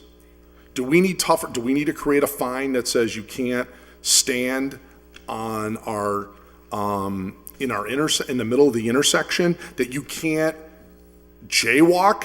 Or, I mean, that's what I always called it, jaywalking, in intersections, knocking on people's windows, or people being interspersed at red lights. How about let's enforce that? I can't imagine any court is going to say that's protected free speech. So I think what we need to do is work on the clearly, obviously stuff. We don't allow anybody to do that. Whether you're selling carnations or your whatever, nobody should be allowed to do that. So if I can just summarize some of the points that have been made, it looks like we could consider changing our definition under the current ordinance that Crystal has provided for us tonight. Yeah. That might give us the ability to include and Crystal, I think you read us the definition actually of solicitation earlier in the meeting. It's in the chapter 62 piece that she gave. Page 1. No, but you read us a general definition. We have our definition that says taking orders or offer to sell goods, but you, I believe, had read another definition that said seeking money without necessarily the exchange of goods. So if we could perhaps have some language at our next meeting where we could look at modification to our definition in the current ordinance, I think that would be helpful. Copies of all existing traffic ordinances, I'd like to know, that relate to medians, places where you can't drive, you can't park. These are safety ordinances that we already have on the books that have fines. I can't park my car there all day. Can I just drive, can I lay down on the median all day And then, with a based cot? on the discussion I've heard relative to permitting, it seems if we solve the problem of the definition, then the problem of the permitting is already solved in our current ordinance. And then the question would simply be, should there be a fee? Now, I have heard the comment made that those who are soliciting money couldn't possibly afford the $5 fee, and I'm thinking, well, they got a lot more than $5 in their bucket, usually when I drive by, but, and they say they're making more money than if they worked for minimum wage, so I guess they would have the money to pay a $5 fee. Well, I think the issue is also going to be, forget the price, they could give the permit for free. I wouldn't have an issue with that. I think the other issue would be being subject to all these other things. You know, conviction of any crime involving moral turpitude. Well, currently, under our They ordinances, start doing background checks on some of these individuals, I can only Well- imagine. But I think the public has a right to know that, who's on the street. And here's the other thing, under our current ordinances, to have a loudspeaker at an event, we run a Cory check. And I think it's not being overly invasive to have a permit and a Cory check process for people who are standing on our streets 7 days a week. if only they would stand on the sidewalks.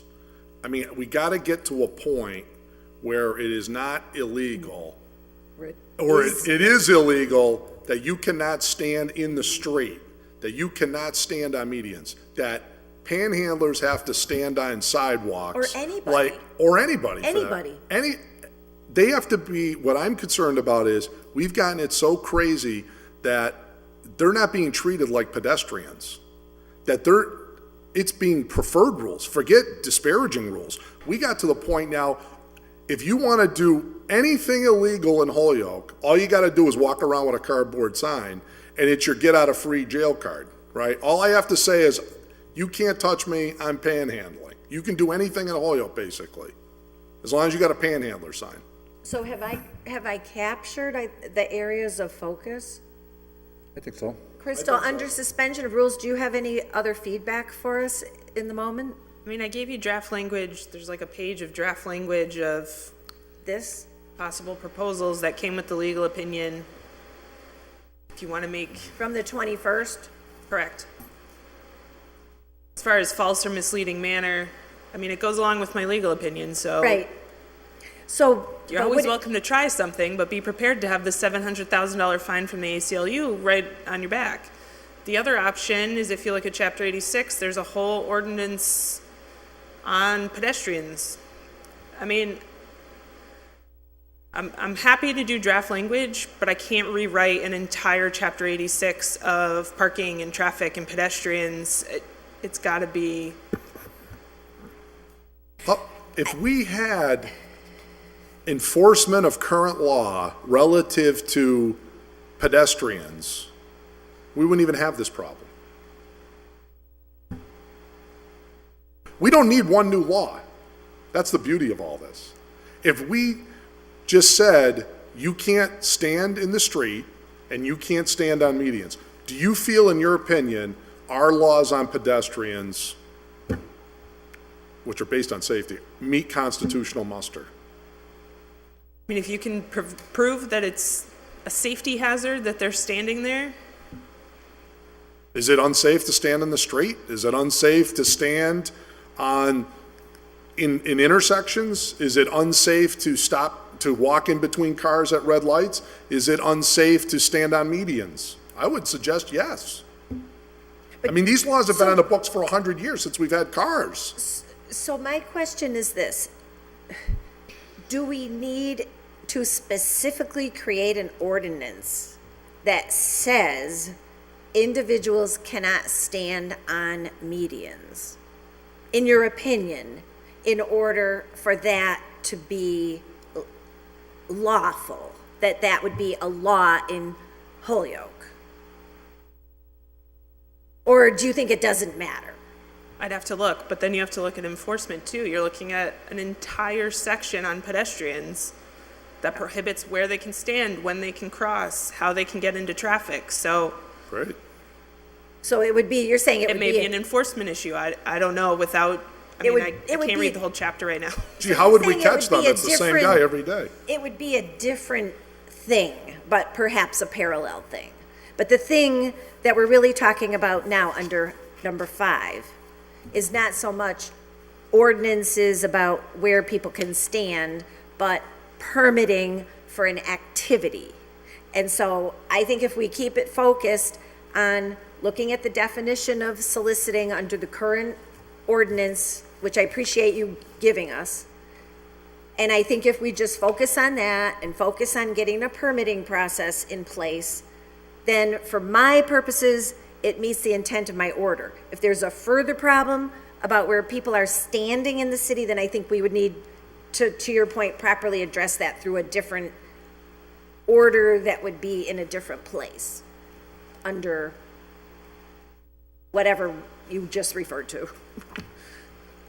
So that's my take on it. I don't think we can take something and make it into a huge thing and then rewrite 2 chapters, but So you're saying an additional, I would need to file another order on enforcement of the pedestrian ordinances? well, I don't know what they say, but I mean, if I'll they- guarantee, I haven't even read them, I- but these are age-old ordinances that are just general stuff. I'll bet you can't do any of this based on the current laws. So all I can say, and this is just as a layperson, Right. is throughout the recent years, people stand in the medians, say, during the political season with signs, Then we'll make, political signs. but that's illegal too. Well, no, but the question is it illegal or is it legal? Because if it's illegal to stand there with a political sign, then it's illegal to stand there with any sign.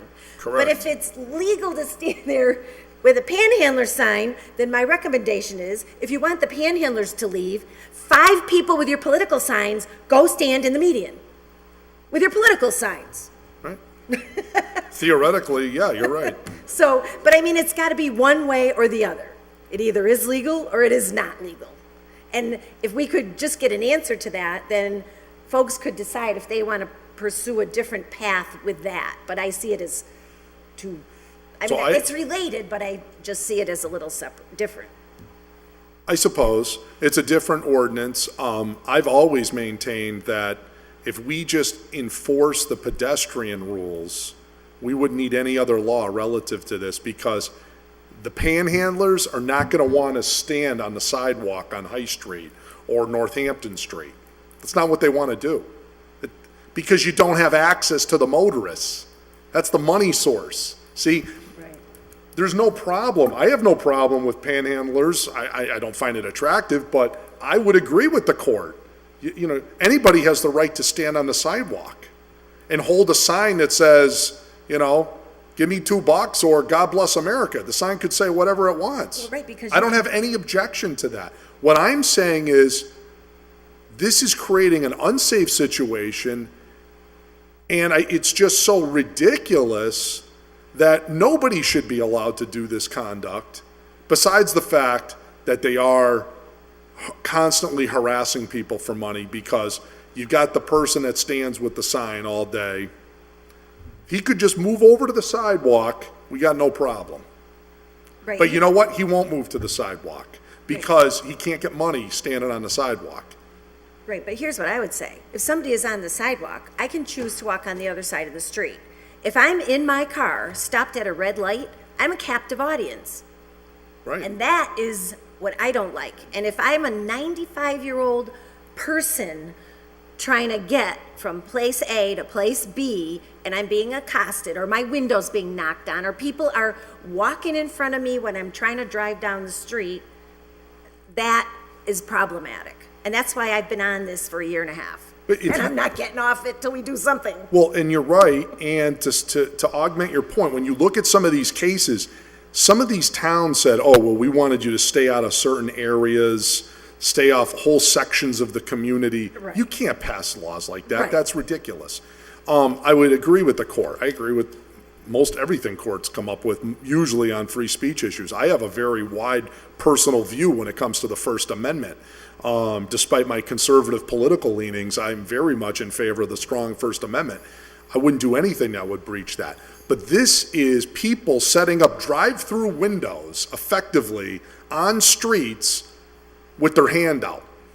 And my point is that cannot possibly be unconstitutional to regulate that. Right, and we require less of them than we do of somebody getting a loudspeaker or wanting to have a tag sale. That's why I maintain they're getting not disparaging treatment, they're receiving preferential treatment in the city of Holyoke right now. So I think we're back to the definition, and if we can get some language for that, maybe, for our next meeting, and we could amend this ordinance and then take a look at the permitting aspect of it. So if everybody would look this over, between now and the next meeting. And I'll file an And order on it. Crystal, if you could do that, that would keep it simple for this. And then if there's other things about the standing median issue, then that could come in separately. I'll file that. Thank you, and thank you very much for this, and I'm catching up. I'm actually on vacation, and I came in for this meeting, which is why I'm catching up on things late. But I do appreciate you getting back to me. So are we referring anything? Well, I think we need a motion to Motion. refer to legal for amended language. On 4 and the- 5. On 5. Well, we took 4 and 5 as a package, Oh. so what's the pleasure of the, What do you think, Dio, on 4? Do you think we should, for purposes of clear?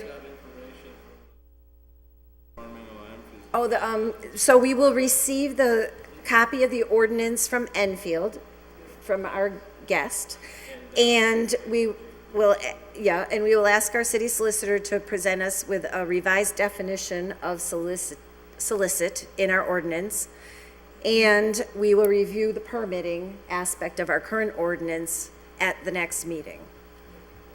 Okay, so somebody want to make a motion to So that effect? motion to table 4 and motion to 5. refer 5 to law department Okay, for draft legal opinion, or draft legal language. okay. So we have a motion and a second as reviewed. All in favor? Aye. Aye. What is your pleasure on 3? I did receive communication from Crystal that she's still working on language for that. You need more time on 3, Crystal? You have something for us? Okay. All right, motion to take item 3 off the table? All in favor? All right. Item 3, filed by Councilor Jordan, that Section 2-157 of the city ordinances be amended as follows in bolded italic type. Section 2-157, absence, vacancy, or disability city solicitor. In the case of the absence, vacancy, or disability of the city solicitor, in the case of the failure of the city council to confirm the city solicitor under Section 34 of the Charter, the most senior assistant city solicitor in number of years of continuous service to the city shall act as the city solicitor and head of the law department for a period of time not to exceed 90 days. If the senior assistant city solicitor shall have acted as city solicitor for at least 90 days, then he or she shall be removed from that acting position immediately, and no other member of the department may be eligible to serve in that capacity on an acting basis. Do you have the draft? Councilor Jordan. language? Yes, I want to adopt this, and I'm pleased, since our last meeting, obviously, the mayor has now filled the position with Paul. We wish Paul the best of luck, and so hopefully that solves the immediate issue. However, systemically, I would like to fix this as a problem. Do you have the draft, or? There is no draft language, and I'll tell you why. Okay. So, when you look at Mass General Laws, Chapter 41, which I know you've referenced in the past, Yep. it's by appointment of an acting city solicitor. The issue here is that our ordinances actually state that in vacancy, disability, et cetera, that's the senior person would then take on responsibilities, not necessarily someone put in the position by the mayor to act as city solicitor. As far as limiting the time to 90 days, it's in direct violation of our city charter, which says that the assistant city solicitor shall assume the duties of the city solicitor until the appointment of a city solicitor is confirmed. So to limit it to 90 days then violates the fact that it would be until somebody else is confirmed. So you look at the situation where what happens if the city solicitor is away on disability, say they get sick, they're out for 90 days, somebody is going to have to act for those 90 days, but then the city solicitor can't come back. I mean, in that you run into a weird situation where it's really a mincing of words here, but unfortunately it's all contradictory of itself. But can I just ask a question? If the position, however, was vacant, that interpretation would say that the position could potentially never, ever be filled. That's the way the charter reads right now. No, it doesn't. No, the charter says that the mayor will appoint and needs to be confirmed. It's a term coterminous with the mayor. If they fail to appoint, the current charter says that the assistant city solicitor will take over. I believe the actual reference is to a second assistant. Problem is, for years, we never had a second assistant. We've actually never changed that title. So in the absence of that, because we've actually had that happen, by the way. Karen Paterne was the city solicitor. She was so her term was conterminous with the mayor. The mayor comes in and appoints her again for another term. Council votes her down, out the door, right? There was nobody to replace her, so she went in. The mayor then appointed her as acting. What's that? Problem is, she came out with a legal opinion that said she could keep being reappointed term after term after term of reacting again. Turns out that wasn't true, because the person that came in as solicitor right after her issued a legal opinion that said that was unlawful. You get one shot at it, plus the 30 days. That's where 90 days comes from. The mayor, this just created a situation where the statute says if there's a vacant department head, notwithstanding any charter provision to the contrary, the mayor can appoint somebody for 60 days. Can appoint. That's the issue here. Yeah, can appoint. And this remains the case. But the acting city solicitor was not appointed. It was the senior person that assumed But that's duties. just because of a law we wrote that allowed that. I can delete this ordinance tomorrow. That's the beauty of being a legislator. Any ordinance I create, I can uncreate. We wrote that. That I if wrote someone was appointed, they could only be in there for 90 days. But the acting city solicitor was not appointed. It was filling a vacancy. There was no appointment. It automatically, that's right. The ordinance as it's drafted right now states that the longest serving person serves in that capacity and does those duties. It says right here, in the case of an absence, vacancy, or disability of the city solicitor, or in the case of the council to fail to confirm the city solicitor under section 34 of the charter, which is referenced, you referenced it, the most senior assistant in number of years of continuous shall act as the city solicitor and head of the law department, period. That's the current law. We wrote that. That's an ordinance, but your charter says that the senior person would assume, well, not senior, that the assistant city solicitor would assume the duties. That's right, but we don't have that title. And we have legal opinions that say in the absence of having that position, that fails. So we're not changing the charter. It's consistent with section 34. But if you put a limit on 90 days, then you're in conflict with the city charter. No, we're not. It says until the appointment of a city solicitor is confirmed. So if you put a limit on 90 days, then that's not until the next one is confirmed. That's putting a limit on it. Right now, it's indefinite under the charter. If the position is vacant, So we could run this by me again.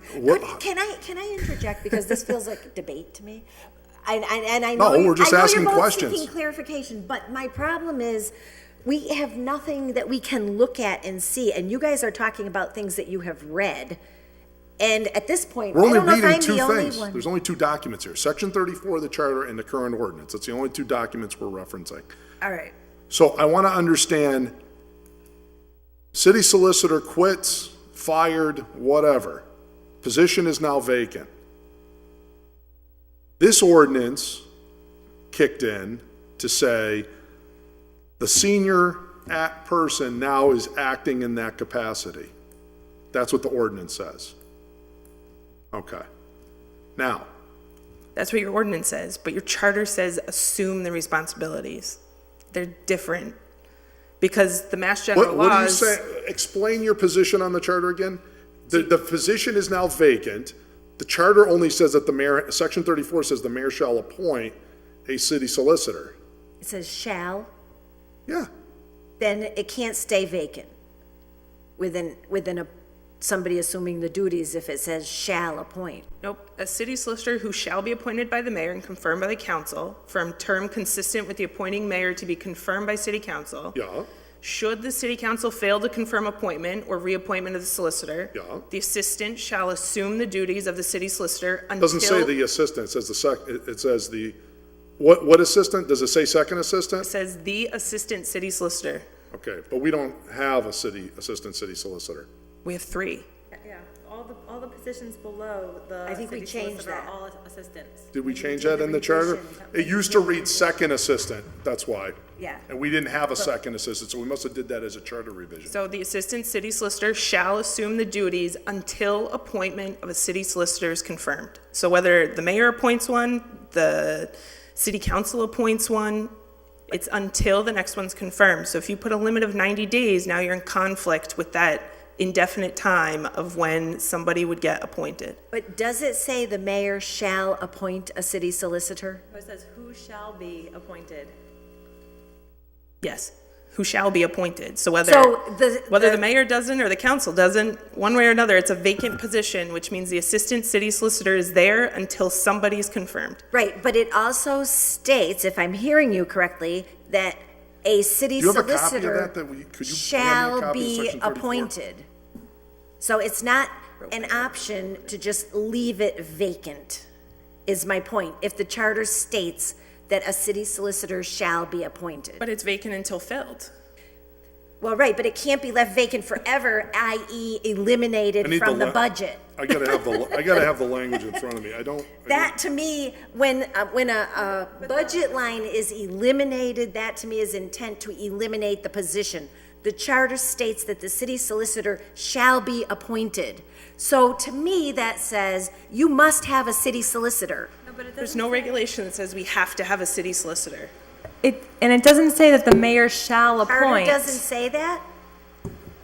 Charter says you Why do shall we appoint. think that the mayor has to appoint the city solicitor then? No. It doesn't say the mayor shall appoint. It says the city I'm asking solicitor. her. I cannot see the words. I have asked, I would like to see the words. I gotta pull this up. What I hear her saying is that it says I hear people saying they're looking at the same words and they completely disagree about what they mean. And what I'm saying is, I think for us to have a useful discussion, we all need to be able to see the words because this is becoming circular. Sure. That's my point. So I think, No, okay, here, this isn't that. It says, "A city solicitor shall be appointed by the mayor and confirmed by the council for a term consistent with the appointing mayor to be confirmed by the council." right. and That's that is fine. Shall. Is that in the charter? Yeah, this is Okay. section 34 But of I the think charter. the key difference. Should the council fail to confirm the appointment or reappointment of the city solicitor, the assistant city solicitor shall assume the duties of the city solicitor until the appointment of a city solicitor. That only assumes that there's an appointment. That clause doesn't even kick in unless the document, this is basic constructive interpretation. Should the council fail to confirm the appointment or reappointment? It doesn't say if there's a vacancy, not what it says. it becomes the assistant. There's no language on that. It says it- Are you reading? I'm the reading words section 34. From the charter, This the is sec- mayor shall appoint. Right here, Doesn't section say 34 the mayor of the shall charter. appoint. It says It doesn't? a city solicitor who shall be appointed by The the mayor. mayor. But it doesn't say that the mayor shall appoint. The mayor shall appoint is a command that says that he's obligated to do this. This says that our city solicitor is obligated to be appointed by the Okay. mayor with confirmation of the city council. I'll just say, let's just Is flip it a distinction with a difference or not? I think that's To the exactly- point of vacancy, it doesn't really make a difference because one way or the other, it says any solicitor a city solicitor who shall be appointed by the mayor. Let's just say that doesn't say you shall appoint. Okay, so let's just say that you don't have to fill the job. I'll give you that one. At least I think that one I could work I with. love when you give me my little gold tokens, thank you. No, I think you make a point. Okay, let's just say for the moment that's true. And confirmed by the council for a term consistent with the appointing mayor to be confirmed by the council. That's fine. Should the council fail to confirm the appointment or reappointment of the city solicitor, that's a clause. That's right. Would you agree? That's an operative clause. You're an attorney, James. David, you're an attorney. Crystal, myself, right? Should the city council, that's a conditioned precedent, says should the council fail to confirm the appointment or reappointment of the city solicitor. Absent that clause occurring, the next sentence is irrelevant because that's a condition precedent. So if the mayor doesn't make an appointment, We can't confirm it. the assistant city solicitor shall assume the duties of city solicitor upon appointment of a city solicitor is confirmed. So what that's saying is mayor sends in candidate, and we've had this. I've witnessed this. Karen, attorney, sends in the nominee. Bang, down you go, right? All right. So assistant city solicitor, you take over. That, I think we even changed that clause because I recall that saying something like second assistant. And we never actually even had a title that even said assistant city solicitor. So we had things like city attorney, we've had this and that. But that's actually all irrelevant anyways because unless we have failed to confirm the reappointment or appointment, that position never kicks in. Okay, so I'm just going to approach this from an English point of view, never mind a legal point of view. I'm going to take out the conjunction and. Who cares? I'm just going to look at a city solicitor who shall be appointed by the mayor for a term consistent with the appointing mayor says to me, the mayor shall appoint a city solicitor. He doesn't get to exit out of the city jurisdiction as a person in the city working for the city. That's how I read it. It says a city solicitor who shall be appointed by the mayor. That doesn't give the mayor an option not to appoint a city solicitor, as I read it. Is that right or wrong? I think the word who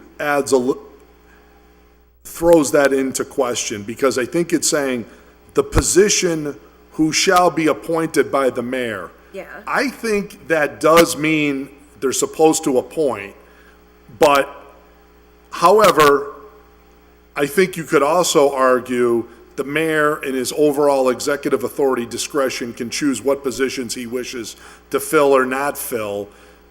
He could doesn't- eliminate a city solicitor out of the charter because. It just says who shall be appointed. I could see that argument saying it's not necessarily a mandate to appoint, but if there's going to be an appointment, he'll make the appointment subject to our confirmation. I could see that position. I think you could argue that position. But, however, that doesn't speak to my ordinance change, which says, in the case of the absence, vacancy, or disability of the city solicitor, which, by the way, disability of the solicitor is not mentioned in here. That language comes from the statute, right? I think it's 41. I think you've got 41A here, right? So if the office of auditor, treasurer, collector of taxes, or any other officer having charge of a city department is vacant, or if any such officer because of disability or absence is unable to perform his duties, the mayor, without confirmation by the council, any provision of the charter to the contrary notwithstanding.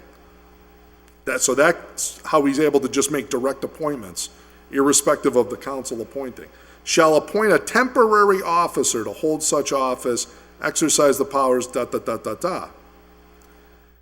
But no longer than 60 days. And we have a legal opinion now that says that's one settled 60 days. You can't do 60, 60, 60, 60, and go for an eternity. So, That's if they're appointed a temporary officer. Yeah. If they're assuming the duties, they're not appointed. That's the difference. but the only reason to fill that gap is why we created that ordinance, to do this assumption of duties. So we wrote the law, Okay, we can change the time, law. Time. This is getting really circular. Could you put what you're saying in writing, and could you put what you're saying in writing, and can we take this and read it and come back at the next meeting so that we know what we're talking about? Because really, I'm getting lost in the legal debate here. Well, the charter is silent with respect to vacancies and disabilities. The only reason I raise that issue is because Chapter 41, Section 61A gives the mayor the authority in those instances to make a 60-day appointment. And according to that legal opinion, which I'd refer to the law department, Lisa Ball wrote it, says that there's another emergency provision that adds on 30 more. Okay. Okay, that's where I came up with 90. So how may we move forward with this? Okay, I want to see something in legal form that says, in the case of the absence, vacant, well, current, by the way, this is the first whole clause here is already current law. In the case of absence, vacancy, disability of the city solicitor, or in the case of the failure of the city council to confirm the city solicitor under Section 34, the most senior assistant in number of years of continuous service to the city shall act as a city solicitor or head of the legal department for a period of time not to exceed 90 days. What I'm hearing from the law department is you feel Section 34 carves out the failure to appoint portion of it, as opposed to absence, vacancy, or disability. I'll give you that one. So let's carve out that exception. If that's the case, then the charter, we would have to change the charter. Okay, so let's do that then. Draw the legal form so it's consistent with Section 34 on that point. However, absence, vacancy, or disability, absent a council's failure to appoint, it's going to be 90 days. What happened with Morse right now of no nominee, no nothing, no whatever, that's 90 days. But he's not required to appoint a solicitor. But we had like co-solicitors. Your old opinion was for a personnel director, which is a requirement under the laws. There's no requirement for a city solicitor. Right, but what we're saying is, then the position's going to be vacant. We're going to change, we created a law that allowed in those other situations, not just failure to appoint, or strike that, failure to confirm, we allowed all these exceptions, vacancies, disabilities, a lot of other things that have occurred other than charter, to then allow this automatic slide in. And what I'm saying is, no, we're not going to allow that anymore. That has been abused. That the mayor actually is going to have to send in a nominee. And the council's going to have to fail to confirm that person. Then he could go to that provision under the charter. But absent that, what is currently occurring is, I, mayor, want to leave the position vacant. We, council, can say, well, guess what? It's going to be vacant. And that's our point. I want to change the law so that the position stays vacant. I don't have the authority to force the mayor to appoint, absent a charter change, okay, which I doubt he's going to agree to, so I won't even offer that. So now, we're in a good spot. And I'll take your point on the failure to confirm. I see your point on that, because I think the charter does carve that one out to say there is no limitation on failure, once the council fails to confirm, it looks like that. But that's going to solve the big conundrum in the room, which is the mayor only gets to kick that one in when he actually sends a nominee and we fail to confirm. The not sending anybody, that means the position's going to remain vacant. And But then who is the city solicitor? we won't have one. But then if people don't like that, then they can go see their mayor and say, we should have a nominee, we should have a candidate. But hang on a second. I thought there were legal reasons why we have to have a city solicitor for the signing of legal opinions, as an example. That's Joe's argument. But I mean, is that true? You can have outside counsel. He doesn't necessarily have to appoint somebody. You just have to have somebody to sign documents. So what does our charter mean in the Kind of like language? chop off your own feet by making a new rule here. It's by leaving it vacant. No. We're not doing that. The mayor's doing that. And just so we're all clear, appreciate your opinion, because I know, you work in there, so you're in the soup. But I just want to have the ordinance consistent with what we're saying, because we wrote this law, and unfortunately, when we wrote it, we gave license to abuse. Abuse I am now correcting. So, just so we're all crystal clear, that predates you. And I didn't mean to use crystal clear as a pun. I just noticed I did that. This is a bad night for that. We're doing all kinds of puns. That was totally unintended. I use crystal clear all the time.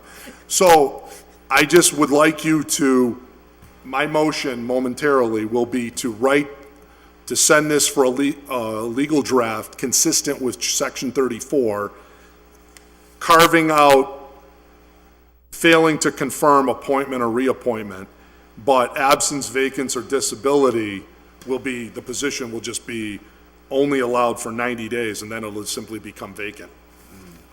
So then you want a charter change, legal form. No, this ordinance, I don't need one for those. Because the charter is silent on that. And what's your argument in opposition to that? There isn't one. We'll do this via email because this is taking Thank far you, too much time. Because this is getting very circular. I'm making a motion to have the law department draw it into legal form and send it over to the council. So we have Back to the a committee. motion with the second with the request to put this in legal form with the carve out for section 34, from what I can gather from the back and forth before us. And it's going to come back to committee? Yes. To come back to committee. All in favor? Aye. Any opposed? 5-0. Thank you. I'm still confused. I would like to have a little. Two glasses of wine and I'll explain. I would like to be cued into the back and forth emails, because I think if I could see it, I would understand the arguments better than all the verbal sparring. Thank you. Okay, onward. Number 6. Motion to take 6 off the table. All in favor? Aye. Filed by Counselor Jourdain that the fine for overtime parking be increased from $10 to $20 as requested by the department, and other violations which we clarified are parking related, which we endeavored to leave on the agenda so that we did not set up a contradictory fine scheme for parking, with the unintended consequence that this fine became worse than the next fine that should be worse. Right. So we need to fix that tonight, to the extent that somebody knows what those other fines are and we can amend them appropriately. I would Dan Augusto reached out to me on this one. That's why I filed this. The parking officers, he's very helpful to us. So we did the overtime parking. That's all Correct. good. But the other ones, he's like, Kevin, these haven't been looked at in forever. The council really should just be aware of that. What I would request is if Ryan this could be tabled, because I'm assuming this didn't come in. I believe I requested it, but maybe I didn't. All right. Requesting that Ryan get with Dan and the DPW to give us a list of all the parking offenses to see if any of them should be, many of them, we might say it's fine. But what Dan is suggesting, he would like to come in and say, I think this one's too low or that. Because he said, while you're looking at these, he goes, parking too close to a hydrant, no parking zones. He says there's people violating a lot of these parking rules that the fines they don't care about them because they're too low. Right. I would just note that we were asked to act on this quickly because of the contradictory nature of this increase in comparison to the others. Yes. So, okay. So my request. That's a motion. Motion to table it, request that Ryan get with Dan and the DPW for recommendation and come to our next meeting. Let's just put it for the next ordinance meeting, Madam Chair, if we could. Sure. That'd be great. So this shouldn't be difficult to procure. Right. Yeah. So do we have a second on the motion? Second. All in favor? Aye. Motion taken, number 7. Second. All in favor? Motion to give a leave to withdraw. Motion give, all right, no second, okay. In fairness to Mr. McGee, this week he is on vacation.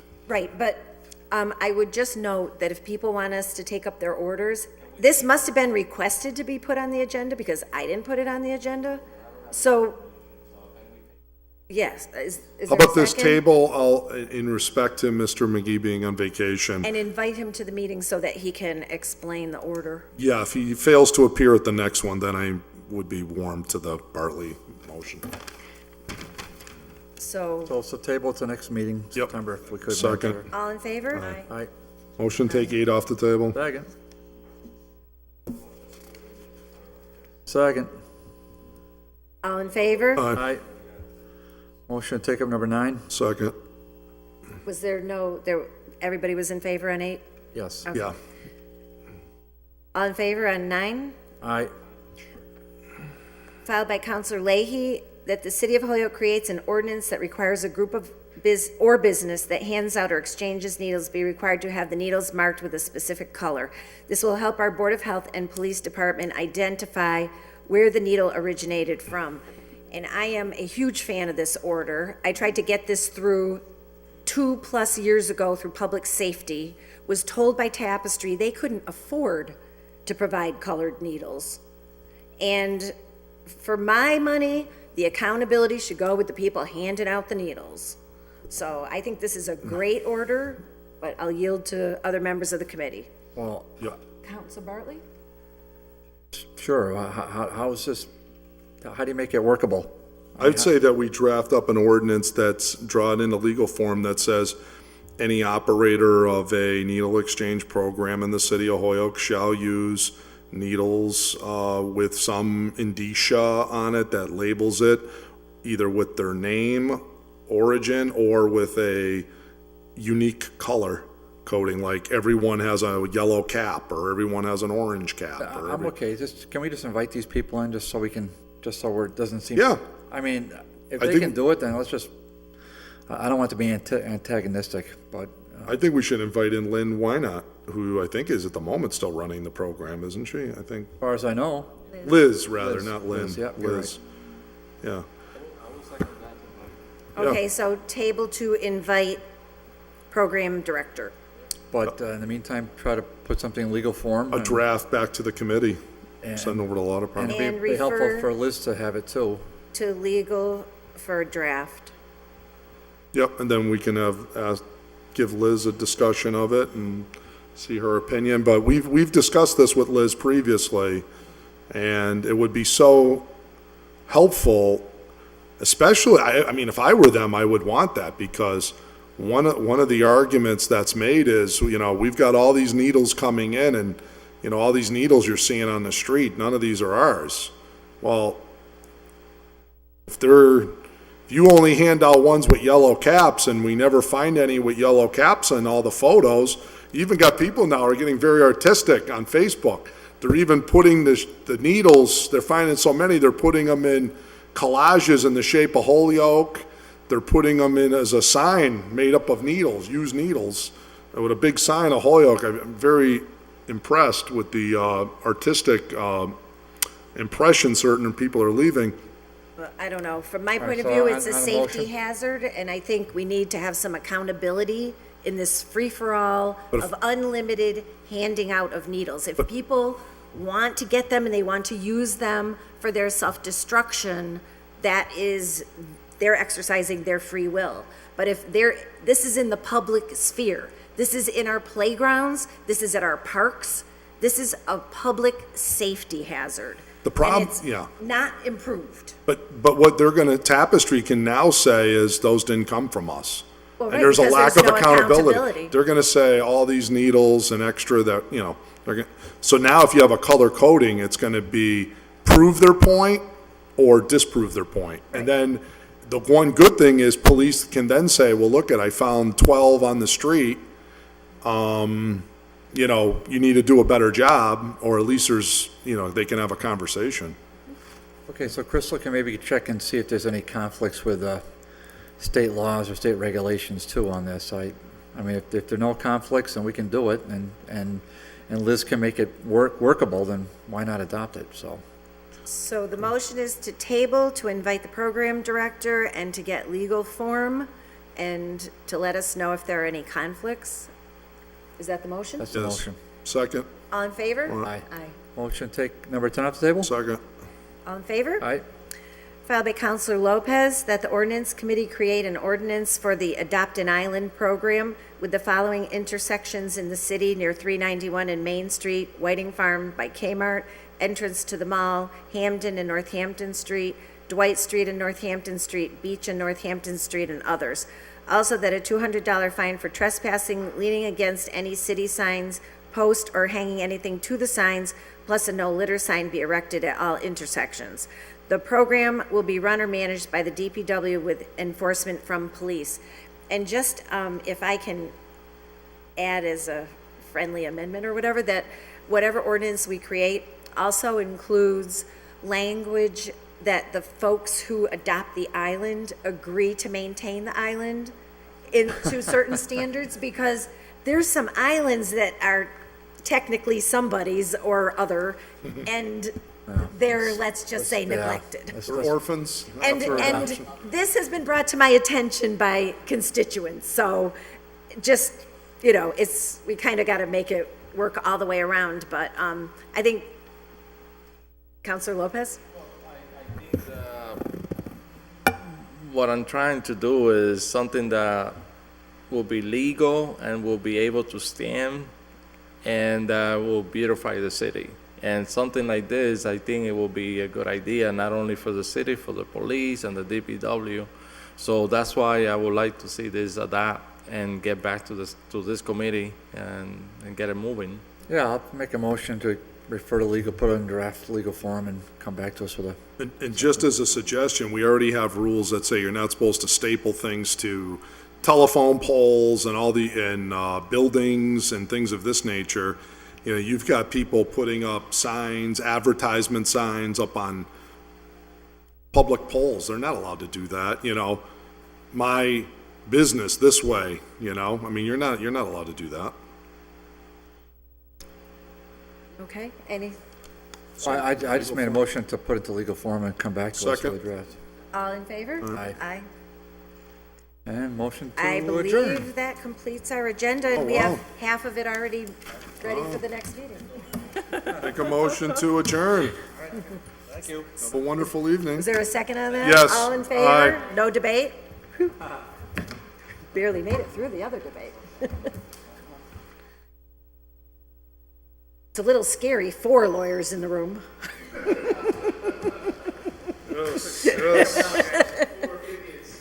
Four opinions. I know, all Remember, that's why equally there's 9 robust. justices on the Supreme Court. Wow. You got 9 opinions. Thank you all. I believe we have